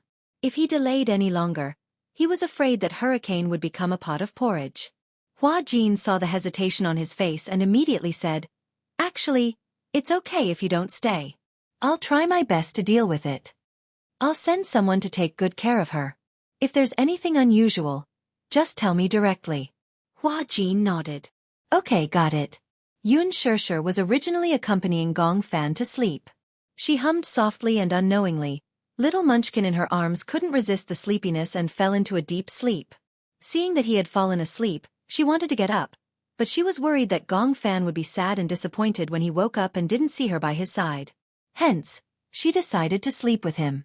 When she woke up again, she was startled awake by the sound of someone turning around beside her. She instinctively opened her eyes and saw that little Munchkin was already awake. She was about to call out Gong Fan, when she saw him rubbing his eyes and opening them. His slightly dazed gaze made Yun Shishir realize that the person who had woken up wasn't Gong Fan, but Yu Yu. "Yu Yu, you're awake?" Yun Shishir patted his face gently. Yu Yu opened his eyes and was still in a daze for a while. He was in a daze because when he fell asleep yesterday, it was at night in his own house. When he woke up, he was already in an unfamiliar room. He was very smart and realized that he had been in a deep sleep for some time. The person who had woken up previously was Gong Fan. Yu Yu's voice was still hoarse from when he had just woken up. Where am I? At Natalia's house. How many days has it been since I fell asleep? Today is the day we agreed to make a dessert table for Natalia. Have you forgotten? However, the person who woke up this morning was Gong Fan. It's understandable that you don't remember him. Ah. Yu Yu smacked her head. What time is it now? It's already past noon. I've already asked her for leave. Why? Yu Yu paused and immediately reacted. Oh, I forgot. Gong Fan doesn't know how to make desserts. He tried to do it for you today. Perhaps he felt that since you agreed to it, even if it was him, he couldn't go against the agreement. So he bit the bullet and tried it, Yun Shusher explained. When Yu Yu heard this, she couldn't help but feel helpless. Why would he do that? Yes, I failed several times. Yun Shusher pondered for a moment. In the morning, Gong Fan suddenly fainted once. I thought that he didn't sleep well, so I coaxed him to sleep for a while. When Yu Yu heard this, he nodded and felt a little warm in his heart. He also realized that when he opened his eyes just now, Yun Shusher was stunned for a moment, but she still recognized that he was not Gong Fan, but Yu Yu. He felt warm in his heart. Chapter 41-22. In the past, when he stood next to Xiao Yichen, many people would mistake him for Xiao Yichen. Only Yun Shusher could always tell the difference between the two little guys at a glance. However, now, only Yun Shusher could tell the difference between him and Gong Fan. Touched, Yu Yu hugged Yun Shusher's shoulders and kissed her forehead gently. Mommy, I love you. Yun Shusher hugged him gently. Are you still sleepy? Do you want to sleep for a while more? I'm not sleepy. I just want to hug Mommy like this. As Yu Yu spoke, he gently snuggled his little head into her embrace. Yun Shusher couldn't help but chide him. You're already so old, yet you're still so clingy to Mommy. Do you still want to get a wife in the future? A wife is as important as Mommy. Oh. Our Yu Yu is really a Mommy's boy. In the future, you're not allowed to stick to Mommy like this. Otherwise, girls won't like Mommy's boy. Yu Yu pouted and said, Is it wrong for me to love Mommy? If what Mommy says and does is right, why shouldn't I listen to Mommy? When you grow up, will you still stick to Mommy like this? Yu Yu thought for a while and said seriously, It depends on the situation. If Mommy becomes senile, I definitely won't listen to Mommy. Yun Shusher's heart ached. When you grow up, Mommy won't become senile either. When Yu Yu heard this, he laughed. Mommy is so young. When I'm 30, Mommy will only be 48 years old. Yun Shusher was angry and amused at the same time. She rubbed his head and said comfortingly, Close your eyes and rest for a while. Yu Yu grunted and obediently hugged Yun Shusher's waist and closed his eyes. Mommy. I feel that it's very strange. Recently, Gong Fan always seems to sleep for a long time without waking up. When Yun Shusher heard this, she knew that Yu Yu was worried about Gong Fan. She comforted her gently. Isn't that good? At the very least, you'll have more time for Mommy to accompany you. But Yu Yu couldn't bear it. He said sadly, If that's the case, won't he have less time to see Mommy? He's actually lonelier than I am, and he needs company more. Subconsciously, I also want to give this body to him so that he can spend more time with Mommy. But he's been acting weird lately. He always sleeps for a long time. Yun Shusher couldn't help but hesitate. She also realized that Yu Yu had discovered some minor changes in her body. He was a little afraid of these changes, and she was also scared witless. However, no matter what happened, she wanted to be by his side and would be by his side. Don't think too much. No matter what, you can't change anything even if you let your imagination run wild. You just need to know that no matter what happens, Mommy will be by your side. When Yu Yu heard this, he smiled and said, Okay.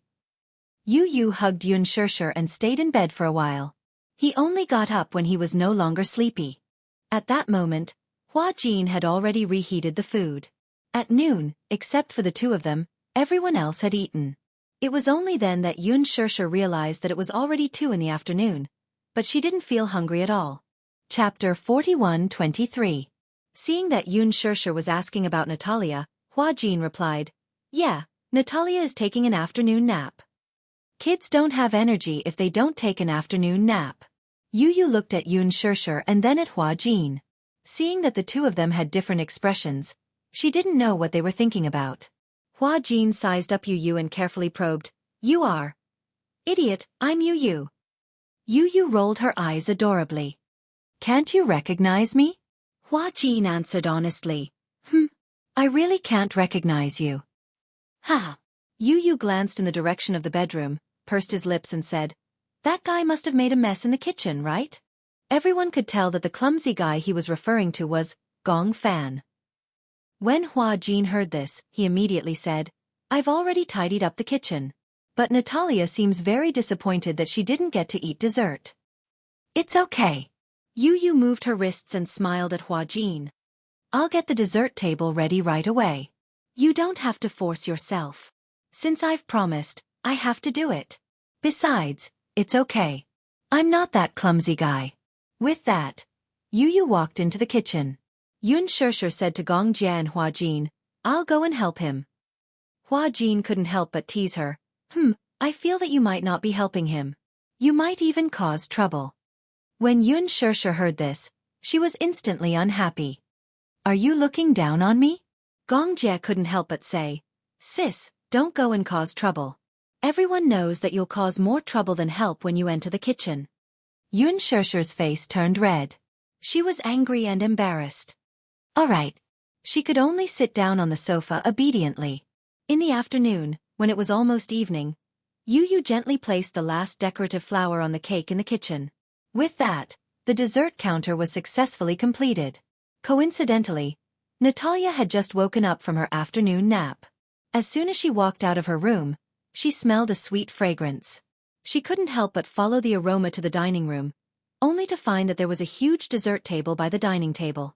On top, there were biscuits, donuts, small cakes. They were all pink, exquisite and beautiful. Natalia's eyes widened in shock. She didn't expect the dessert table to be completed. This was probably a beautiful surprise. "You're awake?" A voice came from behind. Natalia turned around in confusion. She saw Yu standing behind her with his hands behind his back and a warm smile on his face. "Do you like it?" "You did this." Yu nodded. "You?" Natalia muttered to herself doubtfully for a moment and tried to sound out a name. "Yu?" For some reason, Yu suddenly froze. He suddenly asked, "Have you seen him before?" The him he was referring to was Gong Fan. Natalia understood what he meant and nodded. "The one in the morning wasn't you. It was him, right?" Yu nodded. For some reason, his expression changed. "He doesn't know how to make desserts." Ah. Chapter 41:24. Yu was still puzzled. He suddenly asked, "How do you know about him?" Natalia was stunned. Indeed, no one had mentioned Gong Fan to her. Even Gong Jia and Hua Jin had never mentioned Yu's double identity disorder to her. Natalia pursed her lips and immediately said, "I can tell that you're like me, right?" Yu narrowed his eyes slightly and looked at her deeply. However, he did not say anything in the end. Instead, he hid the suspicion in his eyes and changed the topic. He turned around and asked, "Do you like the dessert table I made?" Natalia walked over slowly and looked at the desserts on the dessert rack. She asked happily, "Can I eat it now?"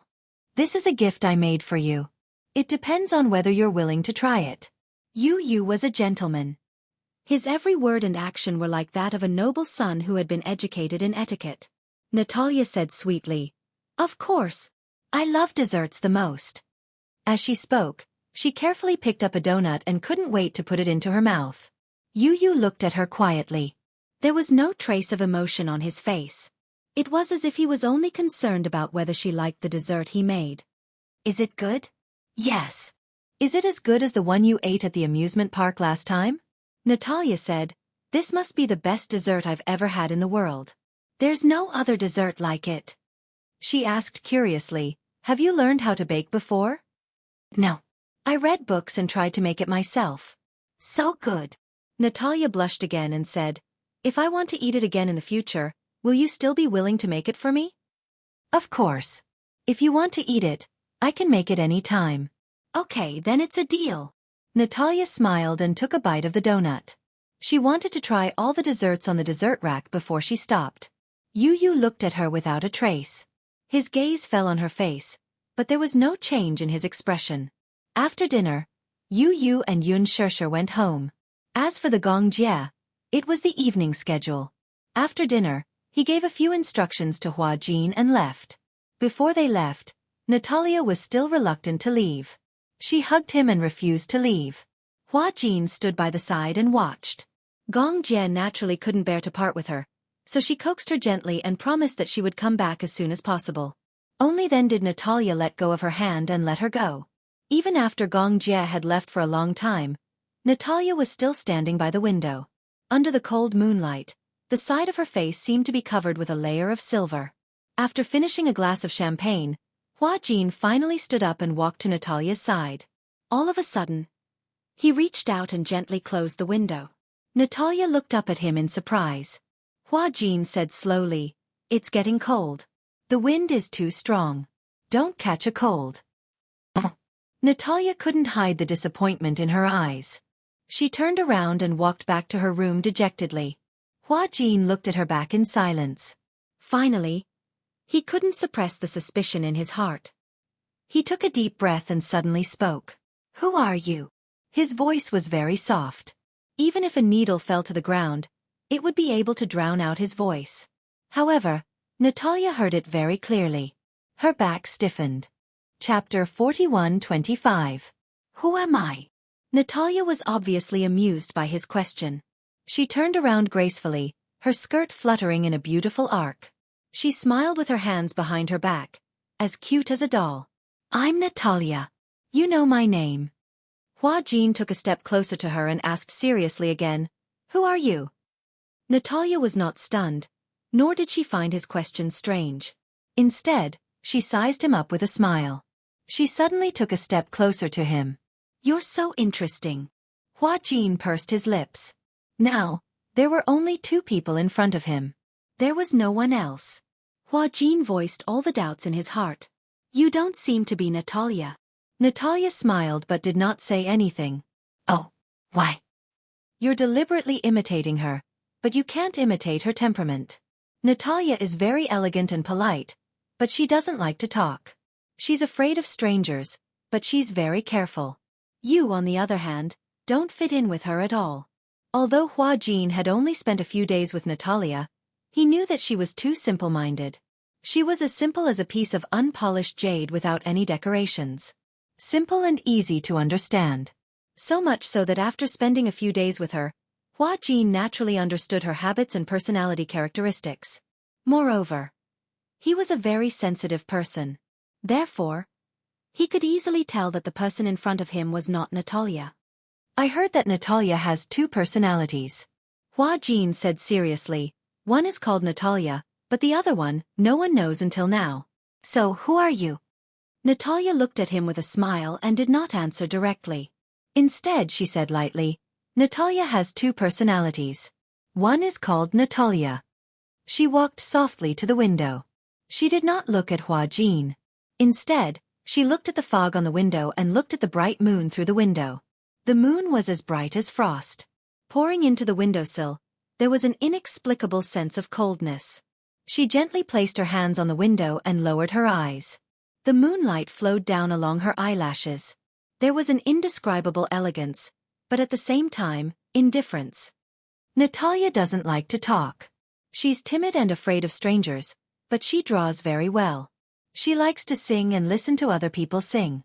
She has no sense of security, so she trusts others easily and gets hurt easily. After a pause, she used her fingertips to elegantly draw on the window. Her dark red lips actually had a touch of flirtatious beauty. Like a fairy. It also looked like an elf. So, she gradually learned to protect herself and stop trusting others easily. That's why she doesn't have any friends, but she does have friends. "I'm her friend." "You're her friend." Hua Jin frowned and asked suspiciously. You? What's your name? Could it be Natalia's other personality? Natalia looked back at him and narrowed her eyes slightly. Hua Jin's tone became gentle. It was not intentional, but he felt that the Natalia in front of him seemed to be a little wary and guarded. He seemed to have interpreted it wrongly and thought that she was insecure. Don't worry, I won't hurt you. Chapter 41:26. She suddenly tiptoed. Even though she was not wearing a dance dress or shoes, the moment she tiptoed, the back of her foot straightened up and she stood up like a swan. She glanced at Hua Jin from the corner of her eye. She twirled her steps slightly and the hem of her dress fluttered like a butterfly's wings. She dances very well. I think she has a talent in this area. Even if she doesn't have a teacher to teach her, she looks very good when she dances. In the dead of the night, she likes to stand on the balcony of the hospital, facing the wind like a swan. Natalia slowly stretched out the tip of her foot and stepped lightly on the floor. It was light, but it was as if the tip of her foot was touching the surface of a river. There were no ripples. Her dance steps were light and graceful. It was so elegant that it was hard to take one's eyes off her. Hua Jin furrowed his eyebrows slightly. He probed, "So, you're Natalisa, her second personality?" Natalia turned around and looked at him deeply. Suddenly, her lips curled into a smile. There was a hint of contempt in her smile. She asked slowly, "Who told you that she has dual personality?" Hua Jin was stunned. He did not know what she meant by that. Natalia did not have dual personality. Then, the girl in front of him.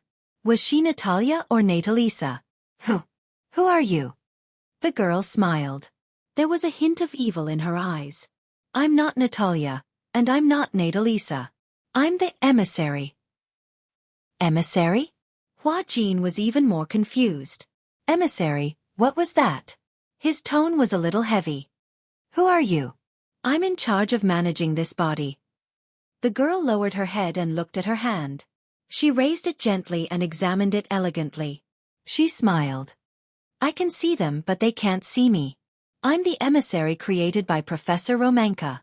I'm in charge of maintaining the balance between the personalities. If any of the personalities are disobedient, I have the right to chase them to the land of exile. Hua Jin's eyes revealed a hint of shock.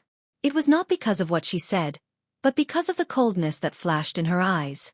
It made one's blood run cold. Does the Gong Jie know about this? Then, where's Alice? Did she know the truth about Natalia? What did Romanka do to this girl? What emissary? Hua Jin was a little confused. I don't understand what you mean.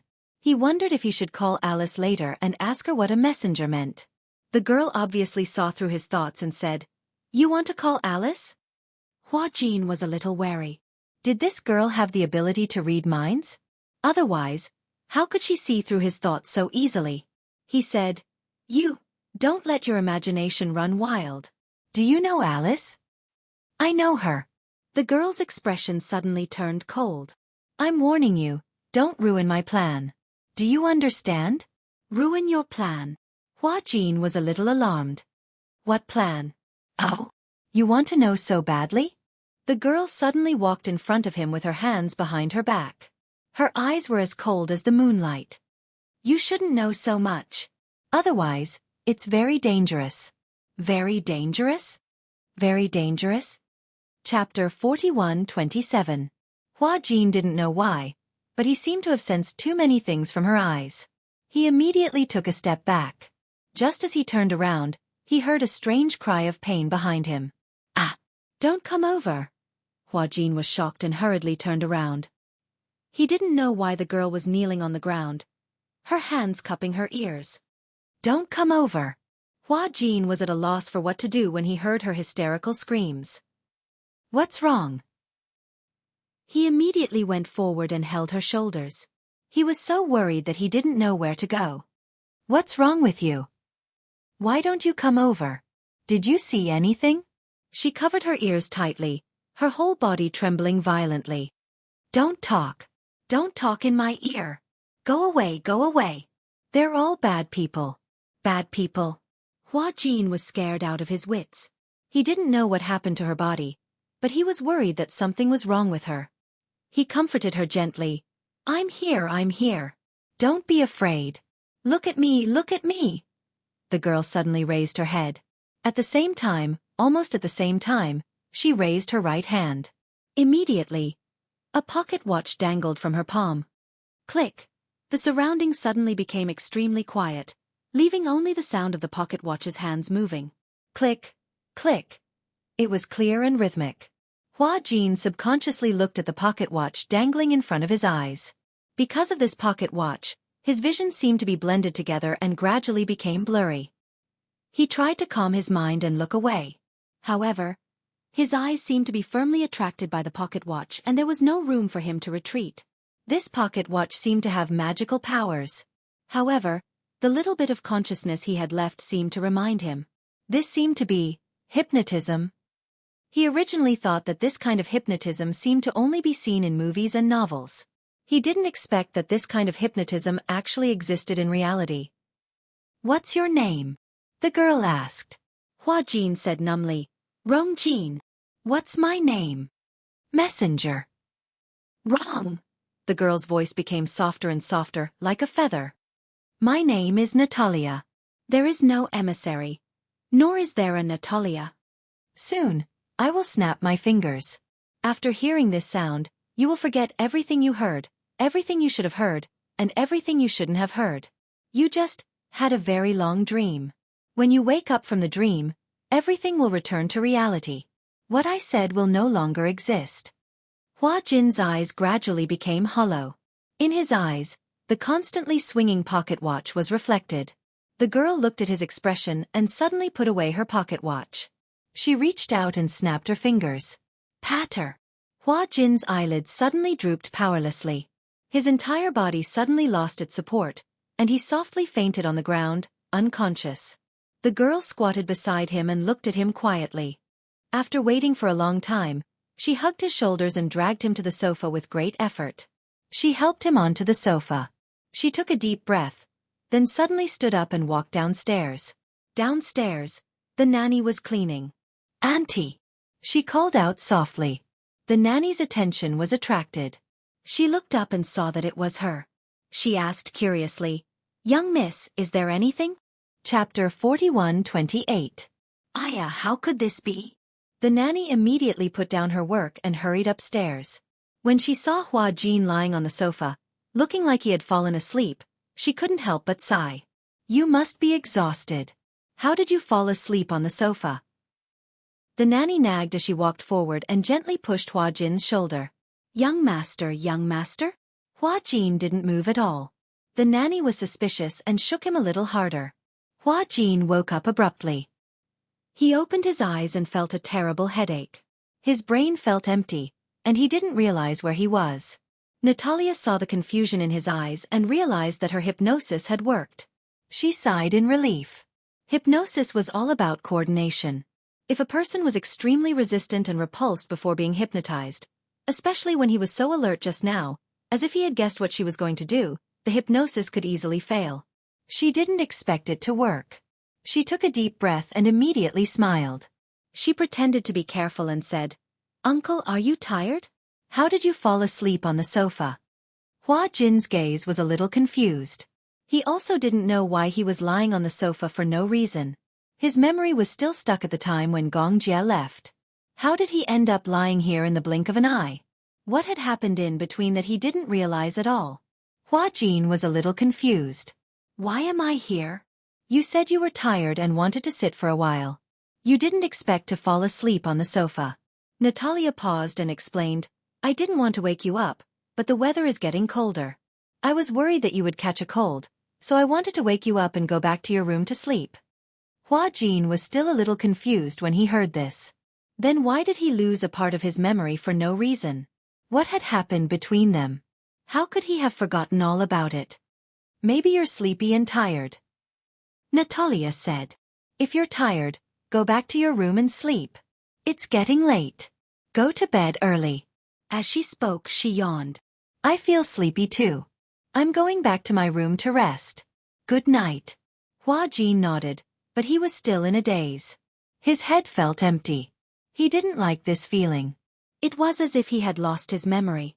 At that moment, He seemed to understand why Yu Yu had once told him that the memories of the two personalities were always blank and how painful it was. It was as if he had lost his memory. Hua Jin gently hit his head and racked his brain for a while, but he couldn't remember what had happened. So, he stood up and grabbed his coat. The nanny saw that something was wrong with his expression and asked worriedly, "What's wrong?" "I don't feel well," Hua Jin said weakly. "I'm tired. I want to rest early." "All right. Then young master, rest early. Good night." And Hua Jin walked towards the bedroom. The nanny looked at his back view hesitantly. Just now, she stood at the top of the stairs and vaguely heard the sound of something heavy falling to the ground. She wanted to go up and take a look, but she didn't. She didn't know what had happened, but she felt that. Chapter 41-29. Gong Fan had become very strange recently. He couldn't put his finger on it, but one day, the time he slept became longer and longer, and the time he was awake became less and less. It was as if he was on the verge of disappearing. Yu Yu found it very strange. He didn't deliberately suppress him. However, the time Gong Fan woke up became more and more unpredictable. Yu Yu didn't know what happened to make him like this. Gong Fan hasn't been online for a long time. Lying on his stomach on the bed, little Yi Chen rested his head on his hands and complained to Yu Yu. "So much so that no one plays games with me." Xiao Yi Chen had been obsessed with a game recently. It was an FPS shooting game. Yu Yu couldn't remember the name of the game, but the background of the game seemed to be on a deserted island. There were a total of 100 players who jumped onto the island in the form of parachutes. There were all kinds of vehicles, guns, and explosives on the island. The player who survived to the end would obtain supreme glory. Gong Jie was the first to play this game. Later, Xiao Yi Chen followed suit and started to play with Gong Jie. In the end, Gong Jie thought that he was a scammer. Xiao Yi Chen's marksmanship was top-notch in real life, but in the game, he was a scammer. This game wasn't a game that could be played well simply by having good marksmanship. The most important thing was to have dynamic vision, insight, and even hearing. The opponent could be hiding in the corner, on the roof, or behind the sofa. The one who discovered the enemy first had a chance of winning. Gong Jie didn't want to play with Xiao Yi Chen, so he made an excuse and said that he only wanted to play with 4 people. If Xiao Yi Chen could gather 4 people, he would play with Xiao Yi Chen. Xiao Yi Chen coaxed and pestered Mu Yaja to play with Gong Fan. Gong Fan didn't play much. Gong Jie couldn't go online to play all the time because of work. Thus, when Gong Fan was around, Xiao Yi Chen would play with him. When Gong Fan wasn't around, he would pester Mu Yaja to play with him. Gong Fan was surprisingly good at this game. Most importantly, he was patient and had a steady state of mind. In a calm state, he could hunt his opponents gracefully and calmly. Xiao Yi Chen loved playing with him. Gong Fan's insight was extremely shocking. Once he discovered an enemy, he would also report the exact location to Xiao Yi Chen. Therefore, as long as Gong Jie was around, Xiao Yi Chen would abandon Mu Yaja and Gong Jie without hesitation and hug his younger brother's thigh tightly. However, Gong Fan had not been online for a while, so Xiao Yi Chen muttered. Not being able to play the game was a small matter, but Xiao Yi Chen was vaguely worried that something had happened to Gong Fan. Yu Yu saw Xiao Yi Chen lying on the bed in boredom. He was staring at the screen of his phone with his mouth behind his back. On the screen was a picture of the battle results. He had just lost the game and was feeling depressed. His mentality was a little explosive. Yu Yu was speechless. "I see that you've been addicted to playing games recently. Mommy said that if you continue to be so addicted, she'll consider cutting off your internet connection." "It's impossible to cut off my internet connection unless he cuts off the internet connection for the whole family. It's impossible to cut off the internet connection, but it's not impossible to confiscate your phone." Xiao Yi Chen glanced at him and opened his mouth, but he didn't say anything. Yu Yu saw that he obviously had something to ask and snorted. "You seem to have something to say." Chapter 41-30. He lay on his stomach on the bed and propped his head up with his hands. "I haven't seen Gong Fan for a long time. Is he sick? If he's sick, I'll be sick too." Then, Xiao Yi Chen couldn't think of any other reason. He sighed and said, "I'm just a little worried." "Are you really worried? Or are you bored because there's no one to play games with?" Xiao Yi Chen looked aggrieved when he heard this. "Am I that kind of person?" "I'm really worried, okay?" You're my younger brother, and he's also my biological younger brother. Isn't it natural for an older brother to be worried about his younger brother? I thought you didn't want to see him since you were so afraid of him. Xiao Chen smiled guiltily. Actually, it's not that bad. At first, I wasn't used to his personality. I felt that he was too cold. However, after interacting with him for a while, I felt that he was just cold on the outside. To be precise, he was just using his coldness to protect himself from getting hurt. I feel that he must be someone who lacks a sense of security. That's why he doesn't want anyone to walk into his heart so easily. Yu rubbed his head and said, "All right, don't let your imagination run wild. Play your game." Xiao Chen rested his head on his chest and looked at him innocently with his big watery eyes. "Are you playing?" Yu glanced at him coldly. "To put it bluntly, you want me to play games with you." Xiao Chen blinked his eyes in a flattering manner. "Let's play together. This game is really fun. Even Gong Fan is a little addicted to it. Daddy has been playing it whenever he's free." "What game?" "Chicken." "Chicken?" Yu thought that he had heard wrongly. "What do you want to eat?" "Chicken." Yu thought for a moment. He couldn't help but imagine a scene in his mind. On a patch of green grass, a large minion was eating a chicken. It sounded like a childish game. It sounds so boring. Actually, Chicken Dinner is just a nickname. The real name of this game is PlayerUnknown's Battleground. PUBG. Yes. It's just fun. I have an account. I'll lend it to you. Yu muttered, "I don't know how to play this game." "If you don't know, I can teach you first. It's very simple and easy to learn. It's just that it's a little difficult to get first place. Anyway, once you start playing, don't think about getting chicken dinner. Just think about how to familiarize yourself with the controls." Without hesitation, Xiao Chen dragged Yu into his study room and pushed him in front of the computer. Yu and Xiao Chen each had a different study room. Originally, there were only 2 study rooms. One was for Mu Yaja's personal use and the other was for Yu and Xiao Chen to share. In fact, it was not a problem for the 2 of them to share a study room. Yu used the study room more. Xiao Chen did not use the study room much other than doing his homework. Later on, Xiao Chen started playing games. Hence, he asked for a study room of his own. Coincidentally, there was an empty room on the 2nd floor. After some decorations, it became his personal study room. Compared to Yu's study room, Xiao Chen's study room was renovated later on. Hence, it was full of technological vibes. It was all intelligent systems. Intelligent curtains, intelligent doors and windows, intelligent stereo, intelligent bookshelves. Chapter 41-31. As soon as Xiao Chen opened the door, he instructed the artificial intelligence, "Close the curtains." After a second of reaction, the curtains slowly closed by themselves. "Turn on the lights." The lights turned on with a pop sound. Then, Yu saw 3 supercomputers. They were called supercomputers because these 3 computers were equipped with gaming equipment such as keyboards, mice, speakers and earbuds. They were all the best equipment available on the market. It was said that Xiao Chen had taken this study out of his New Year's money account. It was also said that Xiao Chen's New Year's money account was at least a 9-figure sum. These pieces of equipment were nothing to him. Yu sat down on the computer chair curiously. This computer chair had a massage function. At the same time, it was built according to ergonomic standards to prevent cervical and lumbar spine problems caused by prolonged gaming. Sitting on it, he felt that his whole body was surrounded. It was indeed very comfortable. Yu frowned. "Where's the display?"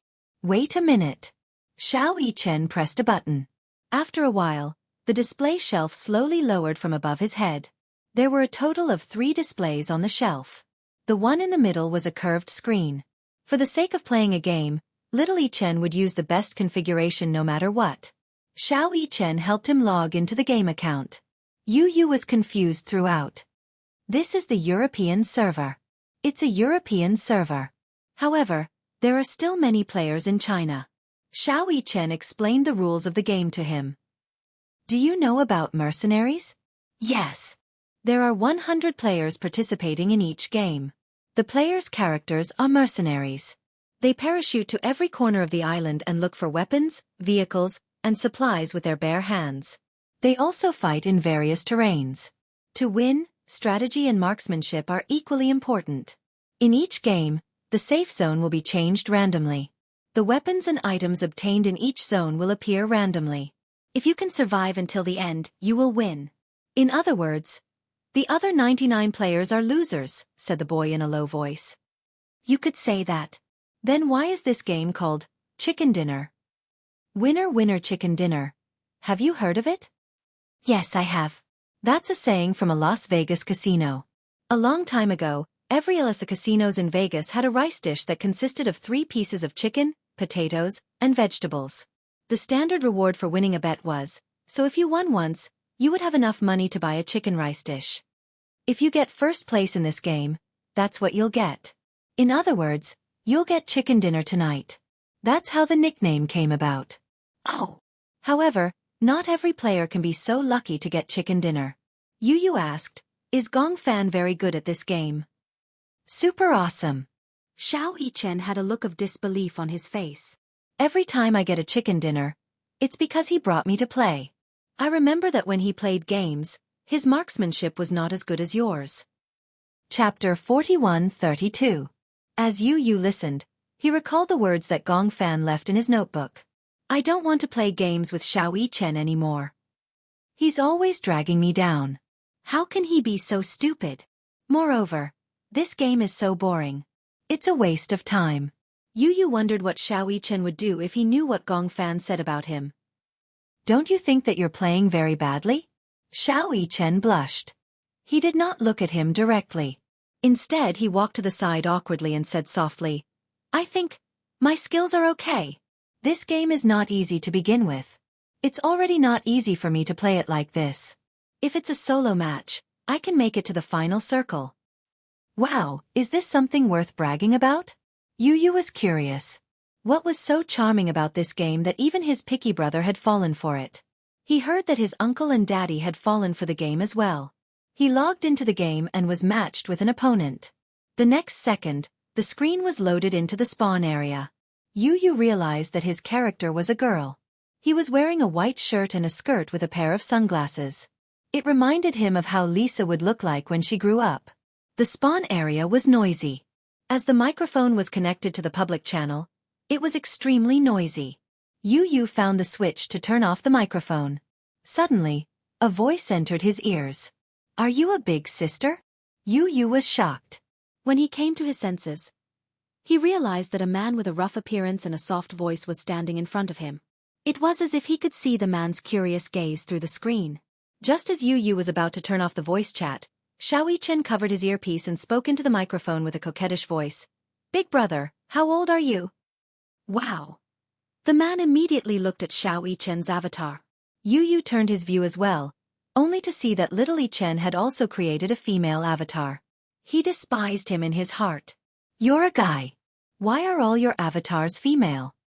Xiao Yichen covered the microphone and complained, because the men in this game are all unshaven. They're so ugly and rough. Then, he spoke into the microphone, Big brother, can you take me to chicken dinner? Yu's forehead was covered in cold sweat. Little Yichen had yet to change his voice. Before that, his voice was no different from a girl's. Then, through the microphone's rendering, the male player on the other side quickly believed her. Wow! It's really a girl. His teammate ran over from the side and reminded him, don't be fooled. There are a lot of players pretending to be girls these days. Do they have voice-changing software? Little Yichen immediately said in a coquettish tone, I'm not pretending. Only an idiot would believe it. How could a woman claim to be a girl? Yu thought that no one would believe Xiao Yichen's words. However, he had obviously overestimated the IQ of this nerd in the game. You sound like a girl. You sound like a soft girl. Girl, your voice is so nice. What's your name? Xiao Yichen held back his laughter and smiled. Yue Yao. Ift. Yu could not hold it in and almost spat it out. Chapter 41-33. Little Yichen was simply out of his mind. Even his own sister was being cheated by him? Yu was speechless. If Yue Yao finds out that you've tricked her like this, she'll definitely draw circles and curse you. You said it yourself. How could a sister bear to draw circles and curse her own brother? The game had begun. On the plane, the two men were still chatting with Xiao Yichen. It was obvious that they believed that Xiao Yichen was really a girl. Along the way, they kept beating around the bush. Miss, how old are you this year? I'm 18. Do you have a boyfriend? Why would an 18-year-old have a boyfriend? I'm so addicted to gaming that I'm not in the mood to date. Yu was expressionless the entire time. All she could do was listen to Xiao Yichen's nonsense. Miss, where do you want to jump to later? The military base. There's a lot of people at the military base. Miss, you have to protect me. Xiao Yichen grinned. Sure. Give me the guns you picked up and I'll protect you. Okay. That's great.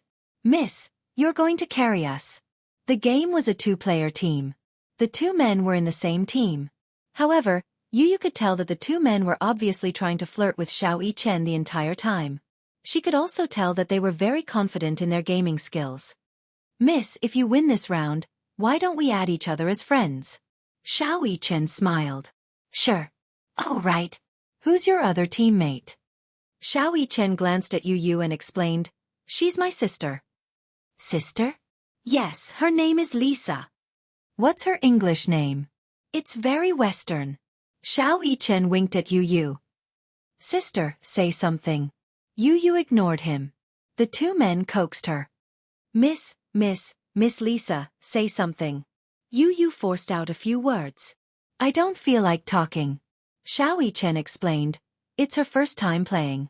I pestered her to team up with me. Otherwise, it's too boring to play alone. Yu rolled her eyes again. Xiao Yichen was good at bullshitting. Didn't he blush when he said that? Xiao Yichen marked the military base and teach Yu how to parachute jump. When they were near the base, Xiao Yichen said, jump. The four of them jumped. Yu did it. Yichen. Scott Yichen he was in this. Once they landed, they had to search for equipment. By searching for equipment they were searching for guns. There were a lot of people in the military base. It could be said that it was a sea of people. Many people chose to stay in the military base. The game's effects were very realistic. After Yu landed, she immediately followed Xiao Yichen into a room. When they entered the room and their characters stopped moving, they could hear many footsteps passing by outside the window. Little Yichen's expression tensed up instantly. I think there are footsteps. Someone's here. Someone's here? Xiao Yichen shushed her and listened carefully. He immediately turned the camera to the window and said to Yu, I'll keep watch. You go and search the room for guns. Okay. Chapter 41-34. It looked like a box with bottles and jars inside. The words, First Aid Kit, were written on it. However, he did not know what this item was used for. Just as Yu was about to ask, Xiao Yichen asked curiously, Did you pick something up? Yes, I picked it up. What is it? First Aid Kit. Medicine. Little Yichen immediately leaned over to take a look in disbelief. His eyes widened. Are you that lucky? In this game, other than first aid kits, painkillers, energy drinks, and epinephrine from the airdrop, there was also a first aid kit. This item could instantly replenish one's health points. The other items could only be replenished bit by bit. Even a first aid kit could only replenish 70% of one's health points. However, first aid kits were very rare. It could be said that they were very hard to come by. Are you that lucky? Am I that lucky? Maybe it's because of the newbie halo. Xiao Yichen continued, there are still a few rooms and a few floors above. You can search them all. This house is quite big. Maybe there are other treasures. Okay. Thus, the boy began to search for them in an orderly manner. Every time he picked up an item, Yu would read it out loud. However, the more he read, the more Xiao Yichen wondered if Yu's luck was off the charts. Special Forces Helmet, Military Bulletproof Vest, 8x Scope, 98K Sniper Rifle, M16 or something. I think it's an automatic rifle. It uses 56 bullets. The more Xiao Yichen listened, the more his eyes widened. There's also a huge backpack. This is too much. How can I be that lucky? Forget about the level 3 backpack, level 3 helmet, level 3 military vest, and the 98K. However, The 8x scope and the first aid kit were good items that he could not find even if he searched for them. Amazing. Outside the house, there was a fierce exchange of gunfire. If he went out, he would become a live target. Therefore, Xiao Chen decided to stay in the house. Seeing that no one was coming in, Xiao Chen went upstairs and asked Yu Yu to give him some guns. Yu Yu was still not very familiar with the operation. Fortunately, there was no one around, so Xiao Chen taught him bit by bit. Although he was not familiar with the operation, he was very familiar with the computer, so he quickly familiarized himself with the operation. Xiao Chen had never held such a good starting weapon before. With his 98K in hand, he crouched on the rooftop and aimed outside the window. Fortunately, they were in the safe zone. Through the 8x scope, Xiao Chen saw people fighting and exchanging fire in another area. He realized that the two most ferocious fighters were the two men who had hit on him on the plane. It wasn't far from him. The gunfire soon stopped. Xiao Chen saw that the two men were looting the bags, so he asked Yu Yu to follow him and ran towards the two men. When he got closer, he hid behind a bunker and asked, "Little brother, did you pick up a good gun?" "Little sister, you're not dead." "That's great." The two men returned with a full load and threw a pile of good equipment in front of him. "Snatch it, a 4x scope, 8 first aid kits and a lot of ammo. I'll give it all to you." "Wow! Are you really giving it all to me?" Xiao Chen pretended to be overjoyed, and his voice became even more coquettish. Yu Yu shuddered when he heard this. How mushy. Chapter 41-35. However, it was obvious that these two young men obviously fell for this trick. "Miss, your voice is so gentle. Miss, come with us. We'll take you to chicken dinner. Let's play together in the next round." Xiao Chen said sweetly, "Sure." As he spoke, he winked at Yu Yu smugly. The smugness on his face was obvious. Yu Yu twitched his lips and said coldly, "I want a first aid kit too." Wow. Although Yu Yu's voice was cold, it sounded like a young girl's voice. Moreover, he spoke softly. Through the earpiece, it sounded like a lowly's voice. A man walked over and whispered, "Just now, I found a first aid kit. Here, take it." As he spoke, the man threw a first aid kit in front of Yu Yu. Yu Yu picked it up with a clear conscience. Xiao Chen did not know whether to laugh or cry. The four of them formed a temporary team. They found a car and drove to another city. At first, Yu Yu felt that it was a little boring. However, he gradually realized that there was something fun about this game. The fact that so many people were playing this game proved that it had a certain charm to it. For example, this game did not have the messy marksmanship of other FPS games. It only had attentiveness, eyesight, and hearing. Being observant and alert was the only way for this game to last until the end. According to Xiao Chen, if Gong Fan played this game, he would have an 8x scope. Yu Yu did not understand what he meant by an 8x scope. Little Chen said that as long as Gong Fan was staring at the screen, even if it was a figure smaller than a sesame seed on a distant mountain peak, he could see it. Without any background, he could simply use a rifle to blast that person's head off. There were a few times when people suspected that he was cheating and reported him. However, after the official investigation, there were still some people who were unconvinced that there was no cheating involved. Once, he was matched with a professional player who specialized in doing live broadcasts of this game. When he was a streamer, he was shot in the head by Gong Fan. When he watched the replay and saw that Gong Fan did not have a scope, he naturally thought that he had used X-ray vision and auto-aim. As a result, there was a huge commotion. However, in the end, the officials checked and found that Gong Fan did not use a plugin. They also analyzed the aiming trajectory and thought that it was a visual recognition and a holographic sight. The streamer was slapped in the face and had nothing to say. His popularity dropped immediately. After all, slandering other players for cheating was a shameful thing in the gaming world. There were many cheats in this game. However, there weren't many players like Gong Fan who played as if they were dead. Little Chen was also surprised that Gong Fan knew how to control the gun with some tricks to reduce the recoil of the gun when it was fired. He did not expect that Gong Fan, who had not been in contact with games, would be so good at such games. He also sighed. Why was it that even though they were born in the same mother's womb, his judgment was not as good as Gong Fan's? Gong Jie said that Gong Fan's dynamic vision was very good. There was once when they were playing table tennis. The ball was so fast, but he could actually see the trajectory of the table tennis ball clearly and even make predictions in advance. Gong Jie said that if Gong Fan were to play tennis, he would definitely be very good. Xiao Yichen was envious. Chapter 41-36. As the game progressed to the middle stage, the number of survivors on the map dropped to 29. In other words, other than the 4 of them, there were 25 players left. As Yu Yu was not familiar with the game, he did not need to go out and kill people. It could be said that he was enjoying the fruits of someone else's labor. The other 2 young men and Xiao Yichen went around killing people. The 3 of them had a huge advantage in this 2-player competition. Yu Yu was in charge of searching house by house under their cover. Gradually, the 4 of them became very well equipped. Each of them had at least 10 first aid kits. Even the level 3 backpack was full of bullets. Xiao Yichen asked Yu Yu to keep 60 bullets for himself and give the rest to him. As for his backpack, he only needed to keep the first aid kit. In the final circle, the real battle was between grenades and first aid kits. Only by staying low could they get chicken dinner. However, what surprised Xiao Yichen was that not only was Yu Yu lucky, but he also had the Destiny Circle. As the name suggested, the Destiny Circle was a safe zone and a blue circle that would appear in the game. It was not called a blue circle but an electric field. Standing in the circle would cause one's health to decrease. Only by entering the safe zone would one be able to avoid such damage. The safe zone would slowly shrink. In other words, the players would be forced to damage each other until the final winner was decided. Yu Yu's face was extremely pale. He looked very lucky. Almost every time the safe zone refreshed, it would be under his feet.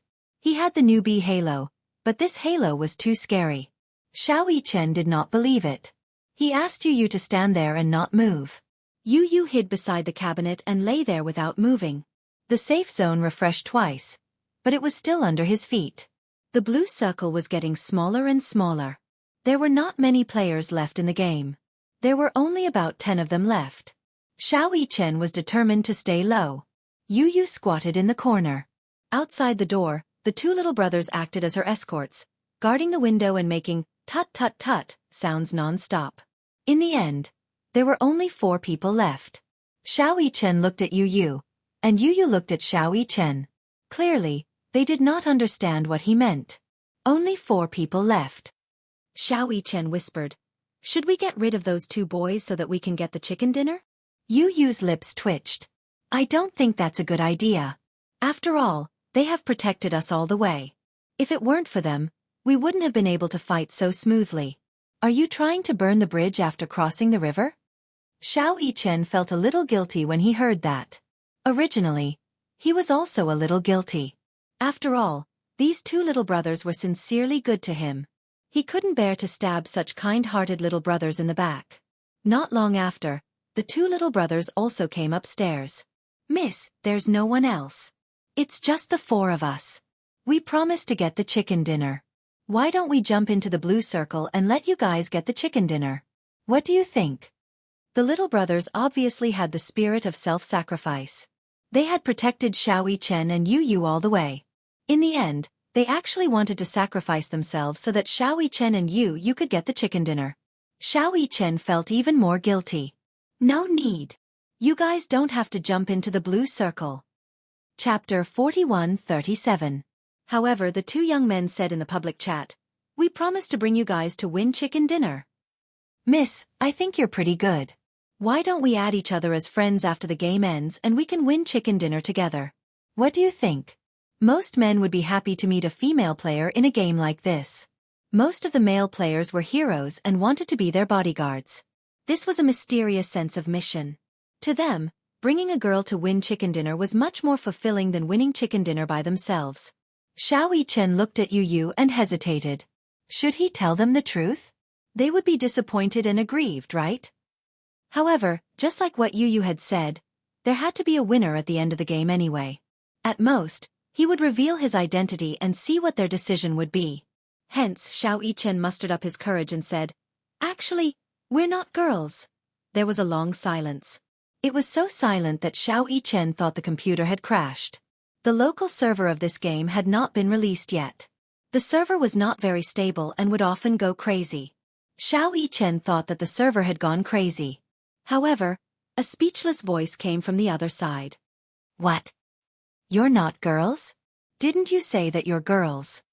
Xiao Yichen then realized that it was not because the server was lagging but because the two young men could not accept reality and were silent. Yu Yu covered his face and felt a little embarrassed. Pretending to be a girl to play games was too cowardly. There was almost no good gaming experience and no sense of mission to survive until the end. He only felt that he had to lie down all the way. Xiao Yichen explained awkwardly, "Actually, we're all boys." You use voice changers. The boy's voice suddenly became angry. There was a type of software called a voice changer. When the software was turned on, the voice changer could be used to imitate other characters' voices. Some male players cheated and bought voice changers. Then, they pretended to be girls and won chicken dinner. Players called these people ladyboys. Xiao Yichen quickly explained, "It's not a voice changer. We're only 11, and we haven't started to change our voices yet." So, before he could finish his sentence, he heard a flurry of footsteps. Then, the two male players rushed in front of them with guns in their hands. All he heard was an angry shout, "Liar!" Then, Xiao Yichen felt a burst of electric sparks on the screen. Tut tut tut. Two male players were shooting at them with their AKMs. Soon, an interface popped up on the screen. "Keep up the good work and get the chicken dinner next time." The team was ranked second. Xiao Yichen was stunned and did not react for a long time. The two young men turned hostile. When they heard Xiao Yichen confess that he was a boy, they shot him and Yu Yu to death. This? Xiao Yichen was completely dumbfounded. He had thought of countless endings, but he never thought that it would be such an ending. Hey, how could it be like this? Just because he lied to them that he was a girl, they turned their backs on him? They had killed 100 players all the way to the final circle. Shouldn't they have some revolutionary feelings? They were even comrades. Yu Yu looked at Xiao Yichen's embarrassed expression and could not help but laugh out loud. Chapter 41:38. Yu Yu laughed mercilessly, completely ignoring Xiao Yichen's embarrassment. "You're laughing. You're still laughing? You still have the nerve to laugh? We almost got chicken dinner." "What do you mean by we?" Yu Yu held back her laughter and said seriously, "From the beginning to the end of the game, I don't think we contributed much." "What do you mean we didn't contribute much?" "We cheered them on and even helped them search for first aid kits." "Didn't you give them all 3 first aid kits?" "I felt guilty and knew that I shouldn't have lied to them that I was a girl, so I came clean." They didn't have to be so heartless. They even turned their backs on us and shot us to death. Yu Yu couldn't hold it in anymore. "If Yue Yao grows up and finds out that you used her name to cheat others, let's see how she'll deal with you." When Xiao Yichen heard this, he didn't think much of it. "That'll happen when she's older." Suddenly, footsteps could be heard outside the door. "Brother. Speak of the devil." Yu Yu left the computer table and walked to the door. He saw Yue Yao standing outside the door in a little dress. She looked up at Yu Yu with a smile. "It's time to eat. Mommy told me to call you guys." "Yue Yao, good girl." Yu Yu picked Yue Yao up and hugged her like a glutinous rice ball. He couldn't bear to let her go. Yue Yao was already more than 3 years old. Gradually, her facial features became more and more mature. The amazing thing was that Yue Yao and Mu Yaja didn't look much different from each other. Perhaps it was because their daddy's genes were too strong. Old people always said that boys usually looked more like their mothers, while girls looked more like their fathers. However, Yu Yu and Xiao Yichen, this pair of twins, looked more like Mu Yaja. She had thought that when Yue Yao grew up, she would be more like Yun Shishir. When she was young, she looked very similar to Yun Shishir. However, as he grew bigger and bigger, other than his eyes and skin, the rest of his body started to resemble Mu Yaja. Yue Yao's skin was very white, even whiter than Yun Shishir's. It was not an exaggeration to describe her as milky white. She had the rare snow-white skin of Asians. Her curled eyelashes were also occupied by him. At first glance, she looked like a doll. Yun Shishir especially loved to dress her up. Dresses, princess outfits, she was so happy to dress her up.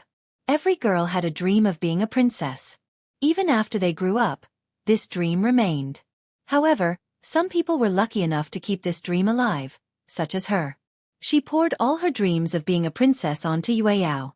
From the princess room to the princess dress, Yun Shishir couldn't wait to pamper Yueyao. However, she was still the most strict with Yueyao. After all, if she wasn't strict, Yueyao could be said to be omnipotent at home. Too many people doted on her. Mu Yaja, Gong Jia, Hua Jin, Yu Yu, and Xiao Chen. No one could bear to not dote on her. Especially Mu Yaja. He was a slave to his daughter. His servile nature was simply unseen. He could never bear to lose his temper at Yueyao. The most memorable day was that day when Mu Yaja woke up in the morning and prepared to go to work. He stood in front of the mirror and combed his hair.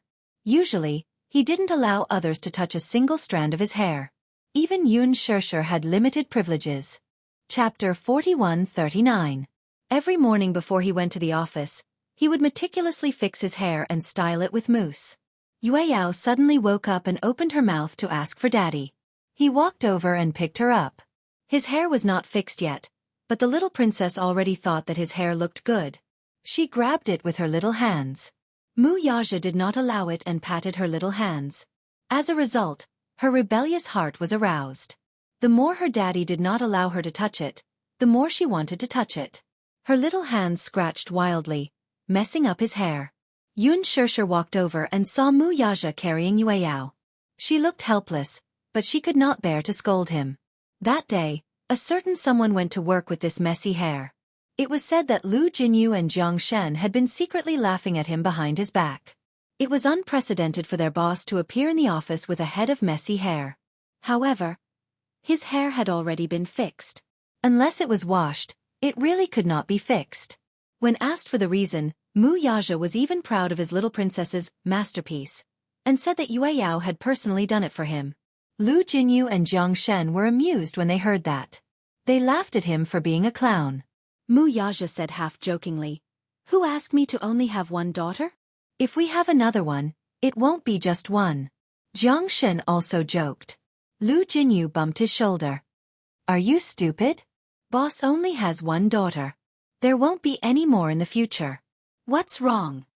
Have you forgotten?" Lu Jinyu was speechless. Boss had a sterilization operation. I remember now. Jiang Shen only then remembered that after Yueyao was born, Mu Yaja had a sterilization operation. A son and a daughter. It could be said to be perfect. He had nothing to be regretful about. Yu Yu hugged Yueyao and teased her while saying meaningfully, "Yueyao, in the future, don't play with that brother of yours. He even cheated his biological sister. Humph. Let's ignore him." With that, Yu Yu carried Yueyao away. In the room, Xiao Chen was dumbfounded as he watched Yu Yu leave with Yueyao in her arms. "When did I?" he muttered and chased after her. Yu Yu enjoyed spending time with Yueyao. Yueyao liked to pester him to play games.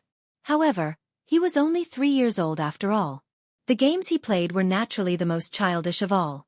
Yu Yu had long passed the age of playfulness. He matured much earlier than other children, so he was not interested in most of the games that Yueyao liked to play. But as long as it was something Yueyao liked to play, he was willing to be patient and play with him wholeheartedly. Yueyao likes to play with dolls. For this reason, Mu Yaja specially decorated a room for dolls. The room was very small, but all the wardrobes and furnishings were custom-made according to Yueyao's height. The wardrobes were filled with dolls' clothes and toys for playing house. Yueyao likes to dress the dolls. Every time she pulled Yu Yu into the room, she liked to change the clothes for each of the dolls. At this time, Yu Yu would style the doll's hair according to the clothes that Yueyao changed. The siblings would also study how to braid the hair. Yu Yu thought to himself, let's just treat it as practice for the dolls. When Yu Yao grew up, the hair braiding technique that he had practiced would come in handy. Hence, sometimes, Yu Yu played even more seriously than Yueyao. Chapter 41-40. If it were Gong Fan, he wouldn't be that interested in dolls. However, if Yueyao pestered him to play with her, he would be very willing. For some reason, if Yueyao pestered and pestered them, no matter which family member it was, they would feel a great sense of accomplishment. Making Yueyao like them was a great source of pride. He remembered that once, Yueyao pestered Gong Jie and asked him to hug her.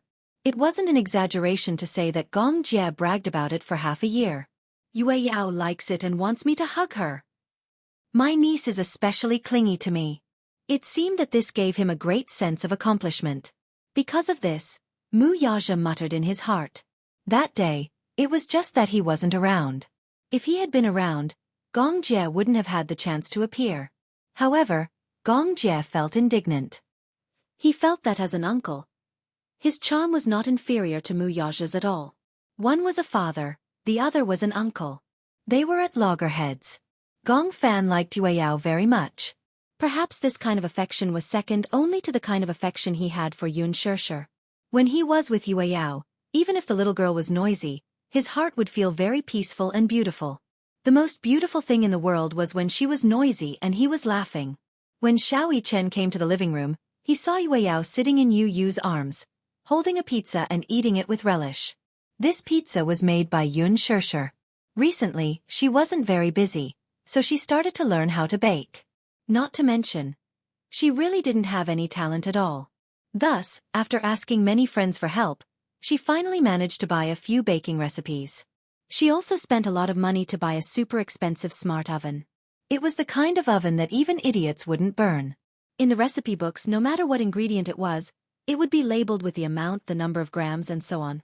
Yun Shirshir strictly followed the recipe books and learned to cook step by step. She even used test tubes to control the amount of sugar.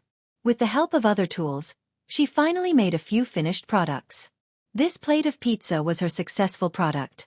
Although it wasn't as delicious as Yu Yu's, it was comparable to the pizza in the restaurant. Yue Yao was a picky eater, just like Mu Yaja, but she could not bear to part with this pizza. Yun Shirshir felt a great sense of accomplishment. Where's Daddy? Little Yichen sat down in his seat and looked around. Why isn't Daddy back yet? He has to work overtime today for a meeting, so let's eat first and not wait for him. And he's not coming to eat? Probably has a dinner appointment. Mu Yaja rarely had dinner parties unless it was an important one that he could not refuse. Only then would he not return home for dinner. It must be said that Yun Shirshir's marriage to Mu Yaja was truly a marriage of love. In the entertainment industry, there were many people who were jealous of her. Most female celebrities who married into rich families looked glamorous on the surface, but in reality, they had to swallow their own bitterness. Everyone was waiting. When Yun Shirshir's scandal was exposed, the reporters from the gossip magazines were also eager to take pictures of Yun Shirshir's unfortunate marriage. Almost every time there was any news, these reporters would be on the move. They remembered one time when a reporter took a picture of Mu Yaja hugging a woman as he went in and out of a shopping mall. Hence, they spread the news that Mu Yaja was having an affair and that Yun Shirshir had a love rival. In the end, a fan enlarged the picture and found that the woman in the picture was Yun Shirshir herself. The loving scene between the husband and wife made many people envious. Chapter 41-41. This piece of news also became the biggest joke at that time.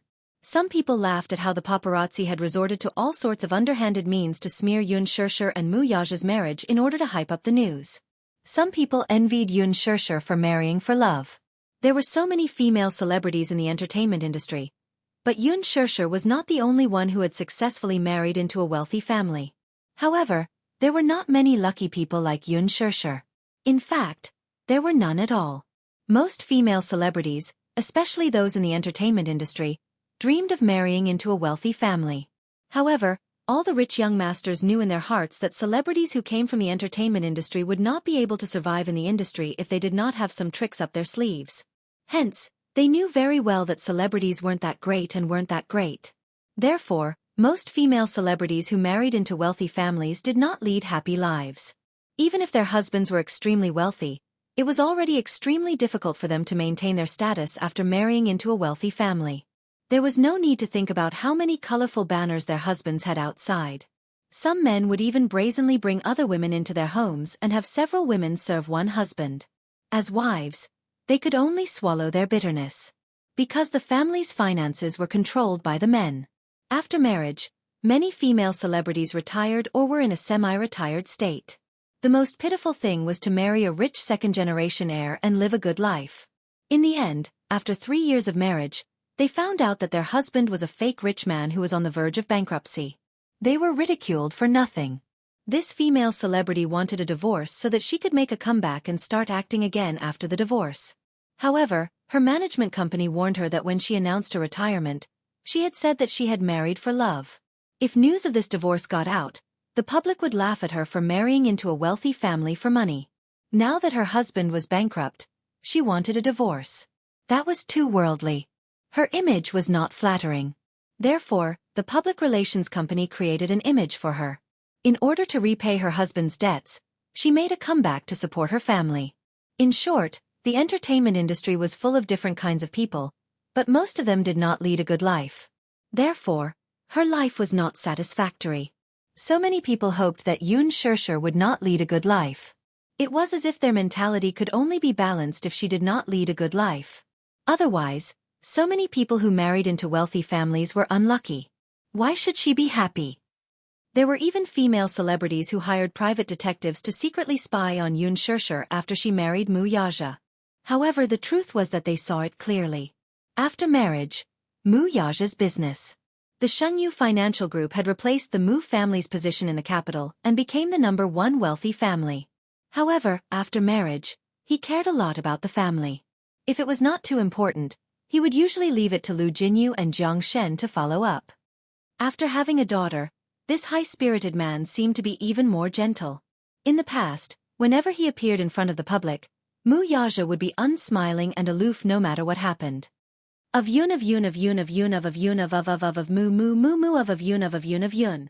He was also willing to appear on camera. Occasionally, the media would muster up the courage to ask about the little princess, and he was willing to share some of his happiness after marriage. Chapter 41-42. Especially when it came to the time when he was a stay-at-home dad, he did everything by himself, from making milk powder to changing diapers. He worked hard to serve this little princess. The reporters did not believe it. What a joke. A man with a net worth of hundreds of millions actually did not hire a nanny and change diapers himself. Didn't he find it dirty? Moo Yaja retorted matter-of-factly. She's my own daughter. What's there to dislike? There was a hint of displeasure in his tone. It was as if that question was blasphemy to his daughter. After getting married, even though Moo Yaja was a newlywed, he was slowly becoming more and more like a veteran. During the day, he hinted that he would go to work and leave work at 4 o'clock in the afternoon. During holidays, he would take his wife and children on holiday and even attend parent-teacher meetings personally. The entire entertainment industry was dumbfounded. What kind of person was Moo Yaja? After getting married, if it had been 1 or 2 years, it would have been fine. But after getting married for so long, there were no scandals at all. The only scandals were with his own wife. Wasn't that infuriating? Everyone was waiting to see Yoon Shurshur's drama, but in the end, they were slapped in the face. It was infuriating. What was the saying? Comparisons were odious. Why was it that other people's husbands, who were also rich young masters, were so happy and treated each other with respect, while they lived in such an abyss of suffering? It was unfair. Because of this, someone specially hired a water army to smear Yoon Shurshur's image. In the end, not long after, Moo Yaja did public relations and banned that female celebrity. He banned her just like that. He did not say many harsh words, but he did it cleanly. Killing the chicken to warn the monkey. With this, no one dared to be rash. It's rare that daddy doesn't come home for dinner. Xiao Yichen held a drumstick and asked curiously, "What's the matter?" "I don't know. You know, I don't know much about your daddy's work." Yoon Shurshur smiled and asked him, "How is it? Is today's drumstick better than the one you made last time?" Xiao Yichen said, and, "You're not allowed to compare with Yu." Yoon Shurshur quickly interrupted him. Yu held back her laughter. Xiao Yichen thought about it carefully and subconsciously smacked his lips. Yoon Shurshur cleared her throat and said, "You're not allowed to smack your lips while eating." Xiao Yichen smiled, revealing his pearly white teeth. "Because mommy cooks well." "Is it better than last time?" "Yes." "That's good." Yoon Shurshur had reached perfection. Anyway, it was fine as long as Xiao Yichen liked it. Yu said, "Mommy's cooking skills are improving." Upon hearing this, Xiao Yichen lowered her voice and whispered into his ear, "You don't know how expensive Mommy's cooking books are." Last time, she even secretly wanted to sign up for a cooking class. If even that doesn't taste good, then... Yoon Shurshur's ears were sharp and she heard it. "What did you say?" I said, Xiao Yichen immediately said, "I just said that Yu's cooking skills are so good." He must have inherited Mommy's talent. It's just that Mommy didn't show it in the past. Is that so? Yun Shirshir looked at Yu Yu suspiciously. Xiao Yichen also looked at Yu Yu. Yu Yu glanced at him and raised her eyebrows. Xiao Yichen looked as innocent as a little deer. Xiao Yichen just said that if Mommy cooks for him every day, he will be so happy that he won't know what to do. Yun Shirshir was relieved to hear Yu Yu say this. Chapter 41-43. Luckily, his mommy was a sweet and naive girl. She could be coaxed easily. Otherwise, he would have lost his ears. Xiao Yichen was secretly delighted and settled down. Yue Yao reached for the fries, obviously wanting to eat them. Yu Yu immediately took a free for her. When Xiao Yichen saw this, he immediately took a free and presented it to her as if it was a treasure. The 2 fries were placed in front of her. One was from Yu Yu's hand, and the other was from Xiao Yichen's hand. Without any hesitation, Yue Yao grabbed Yu Yu's finger and snatched the fries from his hand, eating them with relish. Luckily, Xiao Yichen wasn't a puppy. If his ears were long enough, they would have drooped by now. Are the fries that big brother gave you not nice? Xiao Yichen wagged his tail like a puppy. He looked at Yue Yao pitifully and said pitifully, "Why don't you want my fries?"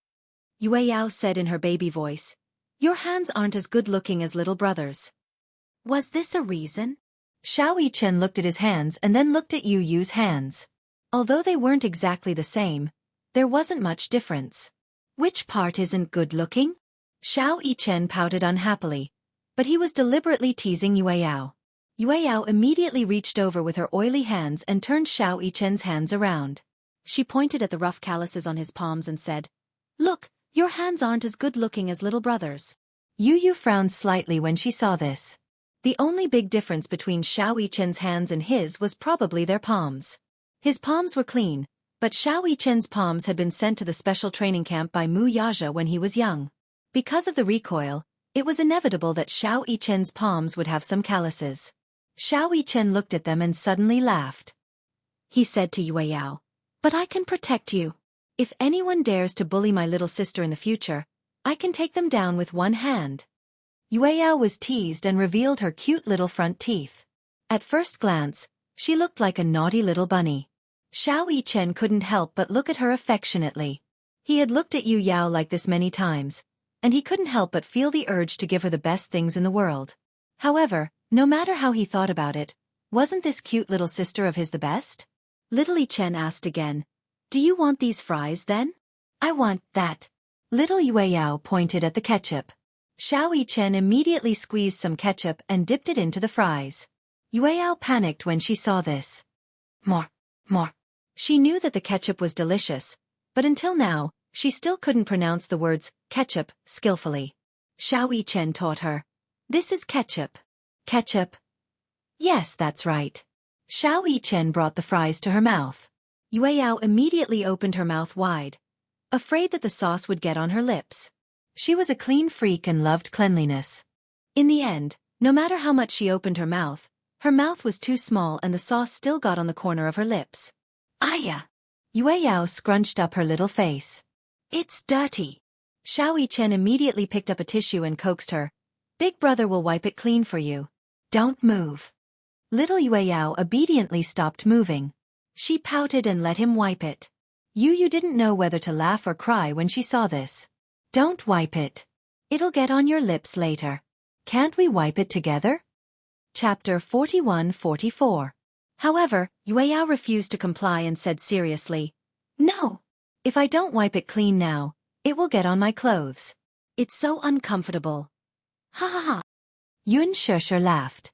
Now that Yue Yao was all grown up, she had her own way of speaking and slowly had her own ideas. It was quite fun. Yun Shirshir smiled as she watched this scene. Suddenly, she felt a little worried. Sometimes the happier one was, the more afraid one would be. This kind of happiness was too short. She knew very well that no matter who it was, life would not be smooth sailing. The happier one was, the more uneasy one would feel. Hence, the more uneasy one was, the more one cherished it. After dinner, Yu Yu and Xiao Yichen took Yue Yao for a walk. In the past, Yun Shirshir was still worried. However, after thinking about it, she felt that with Xiao Yichen around, he would definitely be able to protect Yue Yao and Yu Yu. Hence, gradually, Yun Shishir felt more at ease. Xiao Yichen and Yu Yu took Yue Yao for a walk. Yun Shishir was about to wash the dishes when her cell phone suddenly rang. She walked over and picked up her cell phone. She thought that it was Mu Yaja calling, but when she looked at the screen, she saw that it was an unknown number. She thought that it was a prank call and wanted to reject it.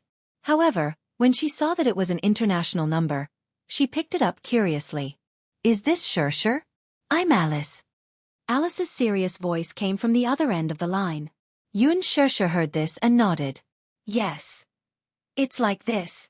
Usually, Hua Jin would call me at this time every day. However, he didn't call today. I called him, but no one picked up for a long time. What's going on?" Yun Shishir's heart skipped a beat when she heard this. Alice agreed to hand Natalia over to Hua Jin on the condition that Hua Jin cooperated with Alice to keep an eye on Natalia.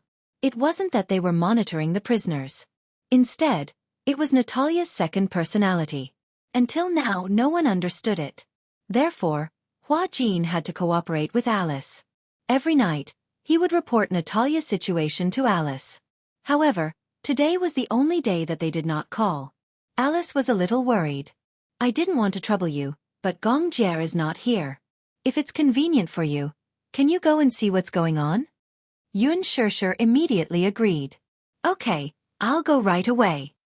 "Okay, be careful on the road." Yun Shishir hung up the phone and stood up. She instructed the housekeeper to inform Xiao Yichen and Yu Yu when they returned with Yue Yao that she had something to do. She grabbed her coat and left the house in a hurry. It was not far from Hua Jin's villa. Yun Shishir arrived 20 minutes later. She parked her car and walked to the door to press the doorbell. The villa was equipped with a butler and housekeeper. The butler opened the door. He recognized Yun Shishir and greeted her respectfully. "Hello. May I know? Is Hua Jin at home?" "Young master is at home." The butler was a little puzzled. "May I know what's the matter?" "I want to see him." Yun Shishir walked past him hurriedly and was about to enter the villa. The butler stopped her. "Young master is still resting." "Resting?" Yun Shishir was puzzled. "It's not even night time yet. Why is he asleep so early?" "It's not that he's asleep. He hasn't woken up since last night." Yun Shishir widened her eyes. "What? He's still not awake? He slept for a day and a night?" Chapter 41-45. What's going on? Yun Shishir's expression turned serious. "Is he sick?" "No." The butler reported truthfully. "I'm also worried if he's sick. But I've also taken a thermometer. His temperature is normal and there aren't any adverse reactions. He's just become especially sleepy." "Sleepy?" Yun Shishir muttered this word silently. She didn't know why her eyelids suddenly twitched. Recently, Gong Fan had become especially sleepy. He had never been like this in the past. Ever since that day, after his afternoon nap, Gong Fan had never appeared again. Dual personality was a very complicated illness. If she wanted to find out about this personality, she wouldn't know how to meet him unless she went through a psychiatrist or a psychiatrist. What was going on? Gong Fan was the same. Hua Jin was the same. What exactly happened to the two of them? Yun Shishir couldn't figure it out. "Anyway, I want to see him." "Okay, I'll bring you there." Yun Shishir was about to step in when a strange voice came from behind her. "Shishir?" This familiar voice made Yun Shishir turn around immediately. She looked over and saw Qin Zhou and Liang Yin standing behind her. They looked equally confused. "Why are you here?" the two of them said almost at the same time. Yun Shishir smiled, but she couldn't bring herself to smile. "I'm here to see Hua Jin." "What a coincidence." Qin Zhou curled his lips and walked over. "I called Hua Jin. I heard that he's not feeling well, so I came to see what's going on." "He told you that he's not feeling well?" "Yes." Qin Zhou nodded. "I called him to talk about the termination of the contract." He said a few words vaguely and hung up. I was a little worried, so I decided to visit him personally. Yun Shishir noticed Liang Yin at the side and smiled politely at her. Liang Yin, on the other hand, was at a loss of what to do. Although it wasn't the first time they met, standing in front of Yun Shishir, who was so gentle and beautiful, she couldn't help but feel ashamed of her inferiority. You don't have to be so reserved with her. Shirshir was a nice person. She didn't put on airs. Just treat her as an ordinary person, Qin Zhou said. When Liang Yin heard this, she felt even more uneasy. Yun Shirshir smiled. It's nothing. Since she's Qin Zhou's friend, she's also my friend. However, now is not the time to chat. Let's go and see Hua Jin first. Liang Yin was also a little worried about Hua Jin, so the three of them walked through the door. There was no one in the living room, and the housekeeper was cleaning. When she saw them, she was shocked. The butler stepped forward and asked, "Is young master still resting?" "That's right." The nanny came back to her senses and immediately said, "He's still in the room. He hasn't woken up yet. Let's go up and take a look." Yun Shirshir and Qin Zhou exchanged glances and instructed Liang Yin to wait downstairs. The two of them hurried upstairs. When they reached the bedroom door, Qin Zhou knocked on the door and called out a few times. When there was no response, he opened the door and walked in. The moment he opened the door, he happened to see Hua Jin getting out of bed and walking over. When the latter saw them, he was stunned for a moment. "You guys! Why are you guys here?" Seeing that Hua Jin was safe and sound, Yun Shirshir heaved a sigh of relief. Her knitted brows finally relaxed a little. "It's good that you're okay." She had been frightened. She had thought that no one cared about him because he was sick. Chapter 41-46. Seeing that Yun Shirshir and Qin Zhou's expressions had changed from anxiety to relief, Hua Jin was even more perplexed. "Look at you guys making a fuss over nothing. I thought I was terminally ill." "Who knows?" The butler said that you've been sleeping since last night and haven't woken up yet. Alice also said that no one answered her calls.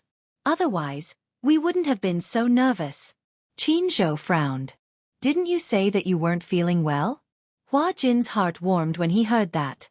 It turned out that these two fellows had rushed over in a hurry just for this matter. "I'm fine, don't worry. It's just that I really don't feel well. I don't know why, but I feel like I can't wake up." He held his heavy forehead and sat down on the edge of the bed unsteadily. Qin Zhou walked over and realized that his face was inexplicably pale and bloodless. "What's the matter? You don't look well." Yun Shirshir noticed it too, and her heart clenched tightly. Hua Jin shook his head. "Probably because I was too tired recently and didn't get enough rest." He comforted them, but in fact, he didn't know why he had become so lethargic and his mental state was so bad. Where's Natalia?" Hua Jin suddenly thought of her. Yun Shirshir was curious when he mentioned Natalia, but she said, "She should be well taken care of by the nanny. Don't worry. When we first came in, they were all very casual. She must have been well taken care of. You, on the other hand, do you want to go to the hospital for a checkup?" "Hospital?" Hua Jin looked terrified. "I don't want to go to the hospital." "Why?" "There are so many people in the hospital. If I show up, who knows what news will come out." After he said that, Yun Shirshir and Qin Zhou suddenly looked at each other and burst out laughing. Hua Jin was so afraid of going to the hospital, not because he was afraid of doctors or injections. Something very interesting had happened previously. Hua Jin had gone to the hospital for a checkup because of his severe cold. As a result, he attracted the attention of his fans. While he was waiting for the test results, the hospital was overcrowded. He wore a mask and sat at the entrance of the anorectal department. Because he had a severe cold, his head was heavy and his feet were light. He didn't notice the fans who were secretly taking pictures of him. He was even smug that his disguise was so successful that he wasn't recognized. As a result, the photo of him wearing a mask and sitting at the entrance of the anorectal department was secretly taken by fans and posted online. Many people noticed that he was sitting at the entrance of the department and could not help but imagine. Is Hua Jin a bottom? Could the rumors be true? Is Hua gay? No way. Hua Jin appa. He is the bottom one. Hua Jin isn't surprised, but what's surprising is that the rumors are actually true. He actually go to the hospital. Will he be all right? It was only then that Hua Jin realized what had happened. When he saw these comments and rumors online after he recovered, he almost vomited blood. These fans' ability to talk from just looking at pictures was too scary. He had just had a severe cold. Why did the rumors become so exaggerated? Chapter 41-47. As a result, Hua Jin was traumatized by the hospital. He had to stay away from it. Don't worry. It's not a big problem. Although Hua Jin didn't know why he was so sleepy, he was sure that it had nothing to do with his health. Yun Shishir was also helpless. However, seeing how insistent Hua Jin was, she couldn't do anything about it. You still remember that? Qin Zhou snorted and threw a stack of newspapers in front of him. Why don't you explain why you want to terminate your contract with Huan Yu and this news? His tone was a little unfriendly. He seemed a little angry. Hua Jin had left without saying goodbye. He had even rushed to finish filming his movie. He had made an inexplicable phone call and told Qin Zhou that he had decided to semi-retire and would not accept any jobs for the time being. He was also willing to bear all the responsibility for breaching the contract. Qin Zhou was a little surprised. When he asked for the reason, Hua Jin didn't say much. He only expressed his guilt towards him. It wasn't easy for Qin Zhou to nurture him for so many years. Now that Hua Jin had announced his semi-retirement, Qin Zhou was even doubting himself. What kind of system was he in? Why did the artists under him suddenly quit for no reason? Except for Gu Xingze. Whether it was Yun Shishir or Hua Jin, one had retired for the sake of her family and the other had retired for unknown reasons. Just when he was confused, he saw a piece of news on the media. The paparazzi had taken a picture of Hua Jin carrying a girl to the mall. He was holding Natalia's hand and taking her to the children's section to buy toys. Coincidentally, this reporter was also shopping in the mall and casually recorded it with his phone. Without any effort, it created a sensational piece of news in the entertainment industry. Hua Jin's illegitimate daughter exposed? Popular young actor Hua Jin appears in a bustling mall holding a mixed-race girl's hand. Their relationship is confusing. In addition, the news that Hua Jin was going to semi-retire from the entertainment industry spread like wildfire. As a result, everyone suspected that Hua Jin had an illegitimate daughter and was being forced to get married. So he decided to get married, retire from the entertainment industry, and give up on his acting career. Hua Jin stared dumbfoundedly at the extravagant reports in the newspaper. His sluggish expression was almost distorted. What nonsense is this? That's what I want to ask you. Qin Zhou said unhappily. Why didn't you tell me that you had an illegitimate daughter? Even if there's something that's hard to say, I won't blame you if you tell me. You said you wanted to retire without saying a word. Do you respect me? Hua Jin was speechless. He said with a headache. Actually, I don't know how to sort out this relationship, but the child really isn't mine. Not yours? Qin Zhou expressed his doubts. Really? Don't you know me? Hua Jin felt wronged and said, Am I the kind of person who messes around? That's not it. Qin Zhou changed the topic and said, You're a delicate little flower. You can only be trampled on, but you don't have the ability to trample on others. Hua Jin hugged the blanket and felt extremely wronged. That's too much. I'm very obedient, I won't do those kinds of things. You're not allowed to criticize me like that. All right. Then. Qin Zhou regained his serious expression. May I know the background of this child? Chapter 41-48. Your responsibility? Qin Zhou was even more surprised now. What was all this about? Yun Shishir explained, This is a girl that my brother asked Hua Jin to take care of. She has a split personality and needs to be adopted and taken care of. She also needs treatment. Initially, I wanted to adopt her, but you know my family situation. Yueyao needs someone to take care of her. Yu, Xiao Yichen and now Lisa. I can't do anything else. So, I had no choice but to ask Hua Jin to take care of her. Qin Zhou's astonished gaze landed on Hua Jin. Hua Jin looked like a wronged kitten. Actually, Yun Shishir felt very guilty about this. Although Gong Jie had given Hua Jin quite a lot of compensation, asking Hua Jin to take care of a child was like kidnapping his life. It didn't matter whether he was willing or not. After all, Hua Jin had no experience and would be a burden to him. However, Hua Jin accepted it silently. Yun Shishir was quite surprised that he was willing to take care of Natalia and even retire from the entertainment industry. Yun Shishir briefly explained the situation to Qin Zhou. After listening to her explanation, Qin Zhou understood the situation. Okay. I'm here today to deal with the termination of the contract. As he spoke, Qin Zhou threw a letter to him. Hua Jin tore it open and read through the document with a look of astonishment on his face. What's wrong? Qin Zhou raised his eyebrows. Do you have any objections to the termination of the contract? Why is the penalty blank? Hua Jin blinked. Do you want me to fill it in? Qin Zhou glanced at him coldly. If you follow the rules, you'll have to pay the company at least 8 figures. 8 figures? Hua Jin sucked in a breath of cold air. Although Gong Jie had promised him that he would help him pay the penalty, he was still shocked when he heard the amount. However, Qin Zhou actually didn't want him to pay. Surprise! What a good person! Hua Jin was so touched that he covered his mouth and tears streamed down his face. Boss Qin, you're really... Shut up.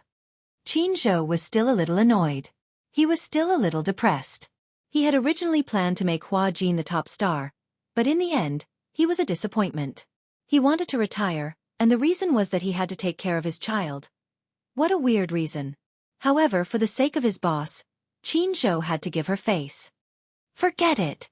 Qin Zhou waved his hand. If you're still willing to act in the future, I'll help you find resources. If you don't want to, then just stay at home and be a stay-at-home dad.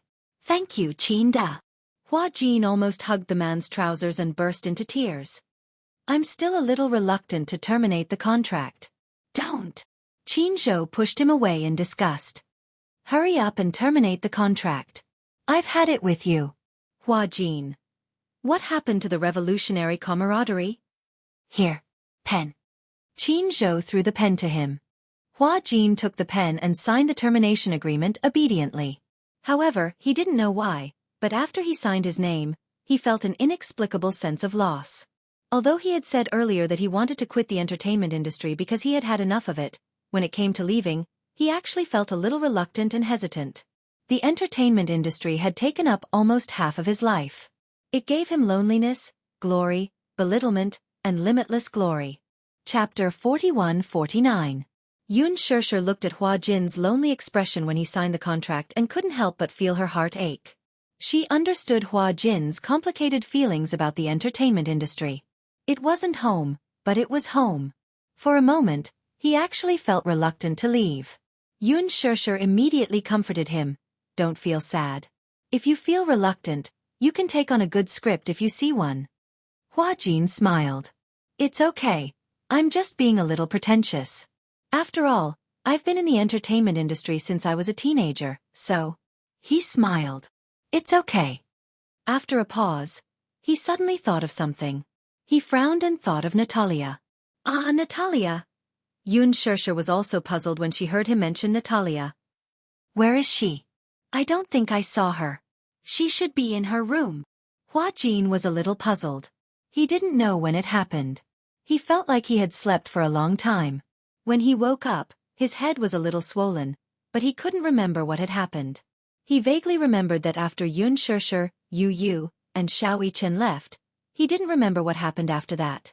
Hua Jin went to Natalia's room. But the room was empty. Just as he was about to leave, he saw a beautiful crystal ball on the table. Before he could take a closer look, he heard Yun Shishir and the nanny's voices outside the door. Young Miss is in the back garden. Back garden? I saw her playing on the swing in the back garden. Hua Jin walked out of the door.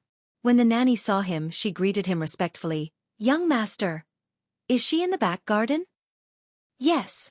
When the nanny saw Hua Jin, her face finally relaxed. You're finally awake. I thought you weren't feeling well. Hua Jin waved his hand. It's okay, I'm fine. I'll go check on Natalia. Yun Shishir suddenly called out to him. Actually, I'm here because I'm worried about you. You didn't pick up your phone. I'm worried that something might have happened to you. Hua Jin didn't think much of it. What's there to worry about? Alice called you, but you didn't answer.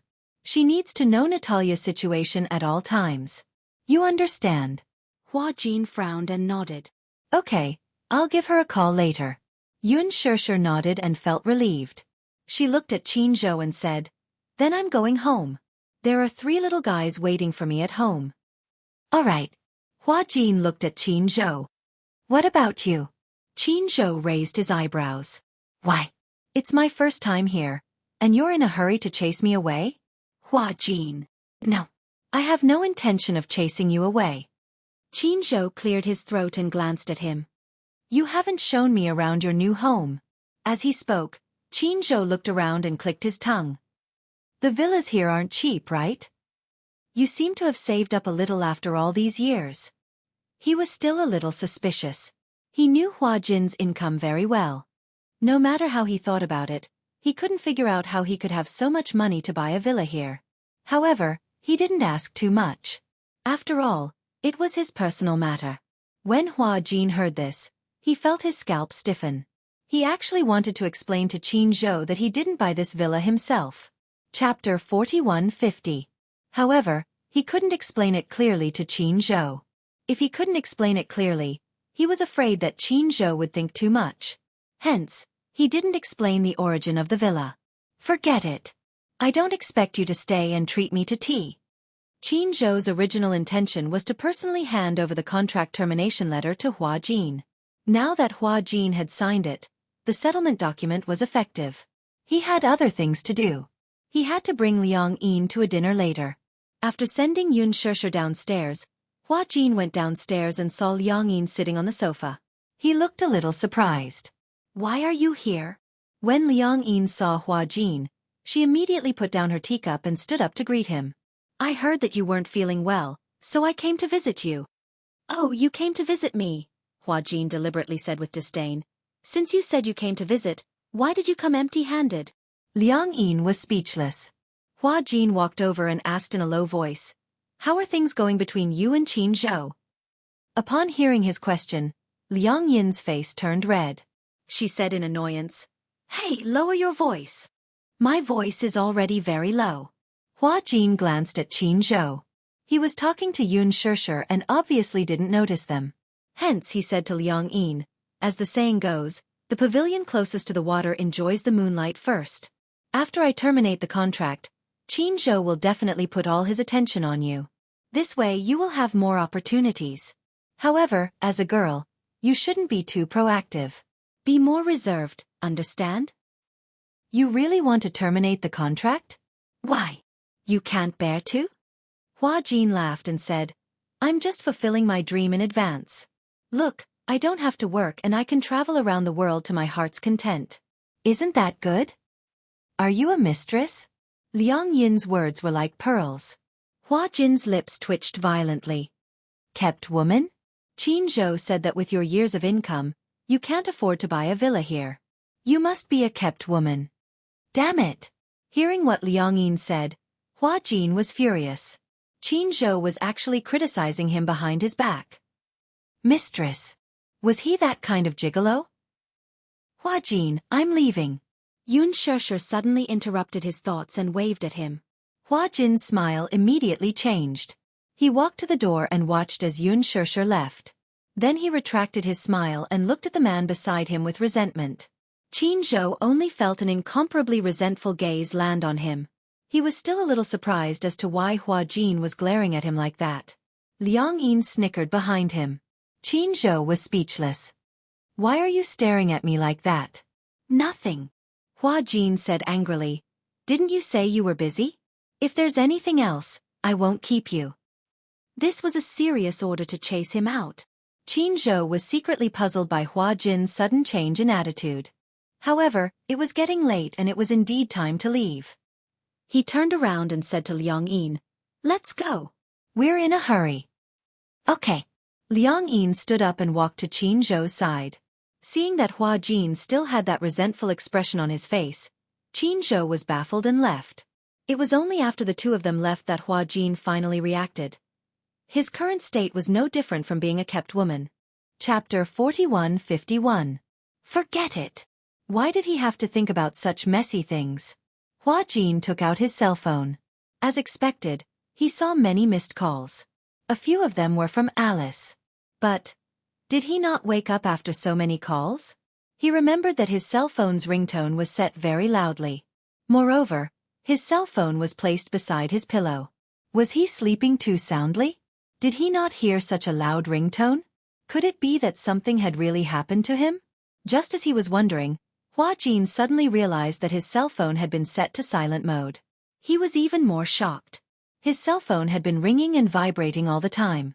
Why had it been set to silent mode for no reason? No wonder he did not wake up after so many calls. Did someone touch his cell phone? Hua Jin did not have time to think too much. He dialed Alice's number as he walked towards the back garden. The call went through very quickly. Alice's nervous voice came from the other end. Hua Jin. It's me. Phew. Alice heaved a sigh of relief. Why didn't you pick up after calling you so many times? I fell asleep, Hua Jin explained. I accidentally set my cell phone to silent mode, so maybe I didn't hear it. Alice was stunned for a moment before she muttered, false alarm. Next time, don't set your cell phone to silent mode. Be careful. Otherwise, if you miss my call, I'll feel uneasy. Okay. How's Natalia now? Alice asked worriedly. Hua Jin happened to walk to the balcony. From his angle, he could see Natalia playing on the swing in the back garden. The little girl could actually sit still. Even if she was alone, she could still enjoy herself. He replied, she's fine. Now, she's playing on the swing by herself. You didn't notice anything strange about her, right? Strange. Hua Jin shook his head. No. After a pause, he suddenly changed the topic. Speaking of which, does Natalia really have dual personality disorder? Yes. What happened? So far, no one has discovered what her second personality is like. Even you don't know, right? When Alice heard this, she sighed helplessly. I haven't known her for a long time, but her illness is different from Yu's. Her second personality was created by an outsider, and it's not a split mental world. What's the difference between this and Yu? Apart from the fact that one is a split in self and the other is a split in others, there doesn't seem to be any difference. You're wrong. Alice replied, split personalities have a strong sense of belonging to their own bodies and are independent. However, if it is created by others, it cannot be ruled out that it can be controlled. Controlled? Since Natalia's personality was created by the outside world, then it can be controlled. Then I have to suspect that her other personality can be controlled. This is not the same nature. I still don't understand. After all, Hua Jin was especially unfamiliar with this field. Chapter 4152. A scary idea? Hua Jin didn't know why, but when he heard Alice's voice, he couldn't help but feel a chill down his spine. Alice said slowly, do you know about the Personality Society? Personality Society? This unfamiliar term made Hua Jin a little confused. He said without hiding anything, I've never heard of it. It's normal that you don't know about it. However, the Personality Society may sound complicated, but it's actually very simple. Alice explained to him. The Personality Society is a society formed by many different personalities. These personalities live in the same body, but they each have their own duties. Among the personalities, there will be a leader who will be responsible for managing the other personalities. At the same time, this kind of personality also has the right to exile the other personalities. Is there such a case? Yes. Alice continued. So, Professor Romanka hopes to create a personality society and cultivate a leader personality. Finally, all the personalities other than the leader personality will be exiled, leaving only the leader personality. This will completely cure the multiple personalities. He has always wanted to conquer this field, but I feel that his idea is too eager for quick success. If in the end, these personalities can't be controlled, then the so-called Personality Society will be the real disaster. When Hua Jin heard this, he was terrified. Personality Society. How is that possible? Since it's a personality, then gradually, it will have its own independent thoughts. Aren't you afraid that it will rebel? I also reminded him, but he was very firm. He even started this experiment in private. I was very opposed to it, but you know, he won't listen to my opinion at all. Then, how did you take Natalia from him? Because, Alice smiled sinisterly. I had evidence that he used underage girls to conduct illegal experiments. Also, I threatened him that if he didn't hand her over, with my ability, I would definitely ruin his reputation. He was afraid, so he handed her over to me. But, even if Natalia was handed over to you, I had to keep an eye on her at all times. No one knows what her second personality is like. If it's a dangerous personality, I have to take her back. Hua Jin nodded. Alice sighed. I'm worried about you. If you develop feelings for Natalia, you won't be able to bear to part with her. Gong Jie entrusted her to me, so I will definitely take good care of her. If you want to bring her back, I will definitely cooperate. Yes. Then, report her situation to me at any time. Sorry to trouble you. It's nothing. After exchanging a few pleasantries, Hua Jin hung up. He stood on the balcony and looked in the direction of the swing, but he suddenly realized that the person had disappeared. Where is he? Just now, he saw her sitting on the swing, enjoying herself so much. Just as Hua Jin was wondering what was going on, Natalia's seductive voice came from behind him. Are you looking for me? Hua Jin was startled. He quickly turned around and saw Natalia standing behind him with her hands clasped behind her back, smiling obediently. When did? Just now, I saw you standing here talking on the phone. I guess that you must be looking for me, right? Chapter 41:53. You! Hua Jin turned back to look in the direction of the garden swing. It was quite a distance away from here. Could it be that this guy knows how to use the blink skill? How did you get here? Natalia looked like she was sizing up an idiot. Of course I walked over. Could it be that they flew over? I don't have any special abilities. Hua Jin muttered to himself. Why didn't I see you walking over? You were on the phone just now. You seemed very serious. Natalia asked curiously. Who was it? Hua Jin pondered for a moment and immediately said, It was a friend. Natalia didn't like to be close to Alice. She was very unhappy with Alice's behavior, which was close to checking on her. Hence, Hua Jin avoided mentioning Alice in front of her. Natalia did not like Alice, and he knew that little secret. However, Natalia still guessed it. Alice? How? How did you know? From your expression, it seems like you don't want me to know who it was. Then, I guessed it right away. It must be that bad woman. Bad woman? Hua Jin was a little helpless. He squatted down in front of her and said patiently, Alice isn't a bad woman. She's just a doctor. She's just helping you with your illness. When Natalia heard that, the smile on her face collapsed. She pursed her pink lips and corrected him seriously. I'm not sick. I'm not a patient. I don't need her to monitor me. I'm not a criminal. She seemed to be very angry. Many people said that she was sick, that she was a patient. However, she didn't feel that she was a patient. She had seen patients before. She felt that she didn't fit the word sick. She didn't understand. She was fine. Why did everyone look at her as if she was sick? She didn't like those pitiful looks. It was as if she was a terminally ill person. She wasn't. Okay, you're not. I actually know. Natalia took a deep breath. You've discussed it with Alice. You're in charge of monitoring me, aren't you? Hua Jin was speechless. What he didn't know was that Natalia was so sensitive. Despite her young age, she had already noticed all of this. Seeing his expression, Natalia was disappointed and even disappointed. Slowly, she started to get closer to Hua Jin and developed feelings for Hua Jin. However, just as she was about to open her heart, this realization made her extremely disappointed. She looked around coldly and expressionlessly said, This beautiful garden is just for me to stay in this prison. At least, I won't be so lonely. You said you wanted to accompany me, but it was only because Daddy couldn't bear to see me alone, right? Hua Jin was at a loss for words, not knowing what to say. Sometimes, I find it strange. Why is it that the way you look at me, you clearly want to be friends with me, but it makes me feel a little uncomfortable. You sympathize with me and pity me, right? Natalia's sharp question made Hua Jin a little nervous.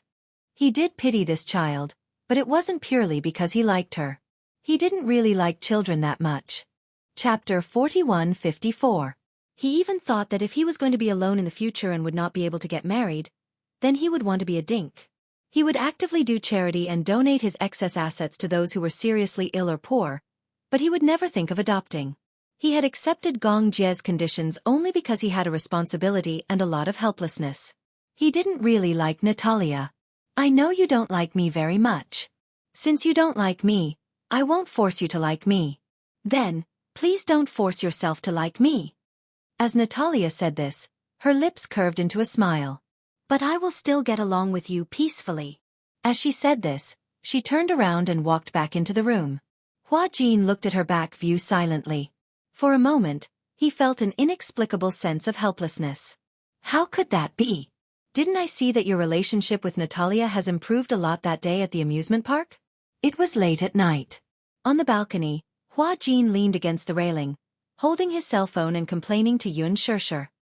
Maybe I really don't have the talent to be a stay-at-home dad. I've tried my best to get on her good side, but this child is so sensitive. With just one look, she denied everything I've done. She's only 6 or 7 years old, but her mind is already so delicate and mature. When Yun Shirshir heard this, she couldn't help but laugh. This is very similar to Yu Yu. Is it? Yu Yu has been very sensitive since he was young. To what extent can he do? Even with just one look, he can tell whether that person likes or dislikes him. Natalia is the same. Hua Jin sighed helplessly. I don't mean to dislike her. It's just that, she appeared too suddenly. Overnight, I was promoted from a single dog to a newbie stay-at-home dad. Although I'm a stand-in stay-at-home dad, my identity changed too quickly. I can't adjust my mentality. On this point, I can understand. Yun Shirshir continued. However, you have to think about it. You haven't experienced the process of preparation, unlike my husband. From preparing for pregnancy, to nurturing the fetus, he has been constantly preparing.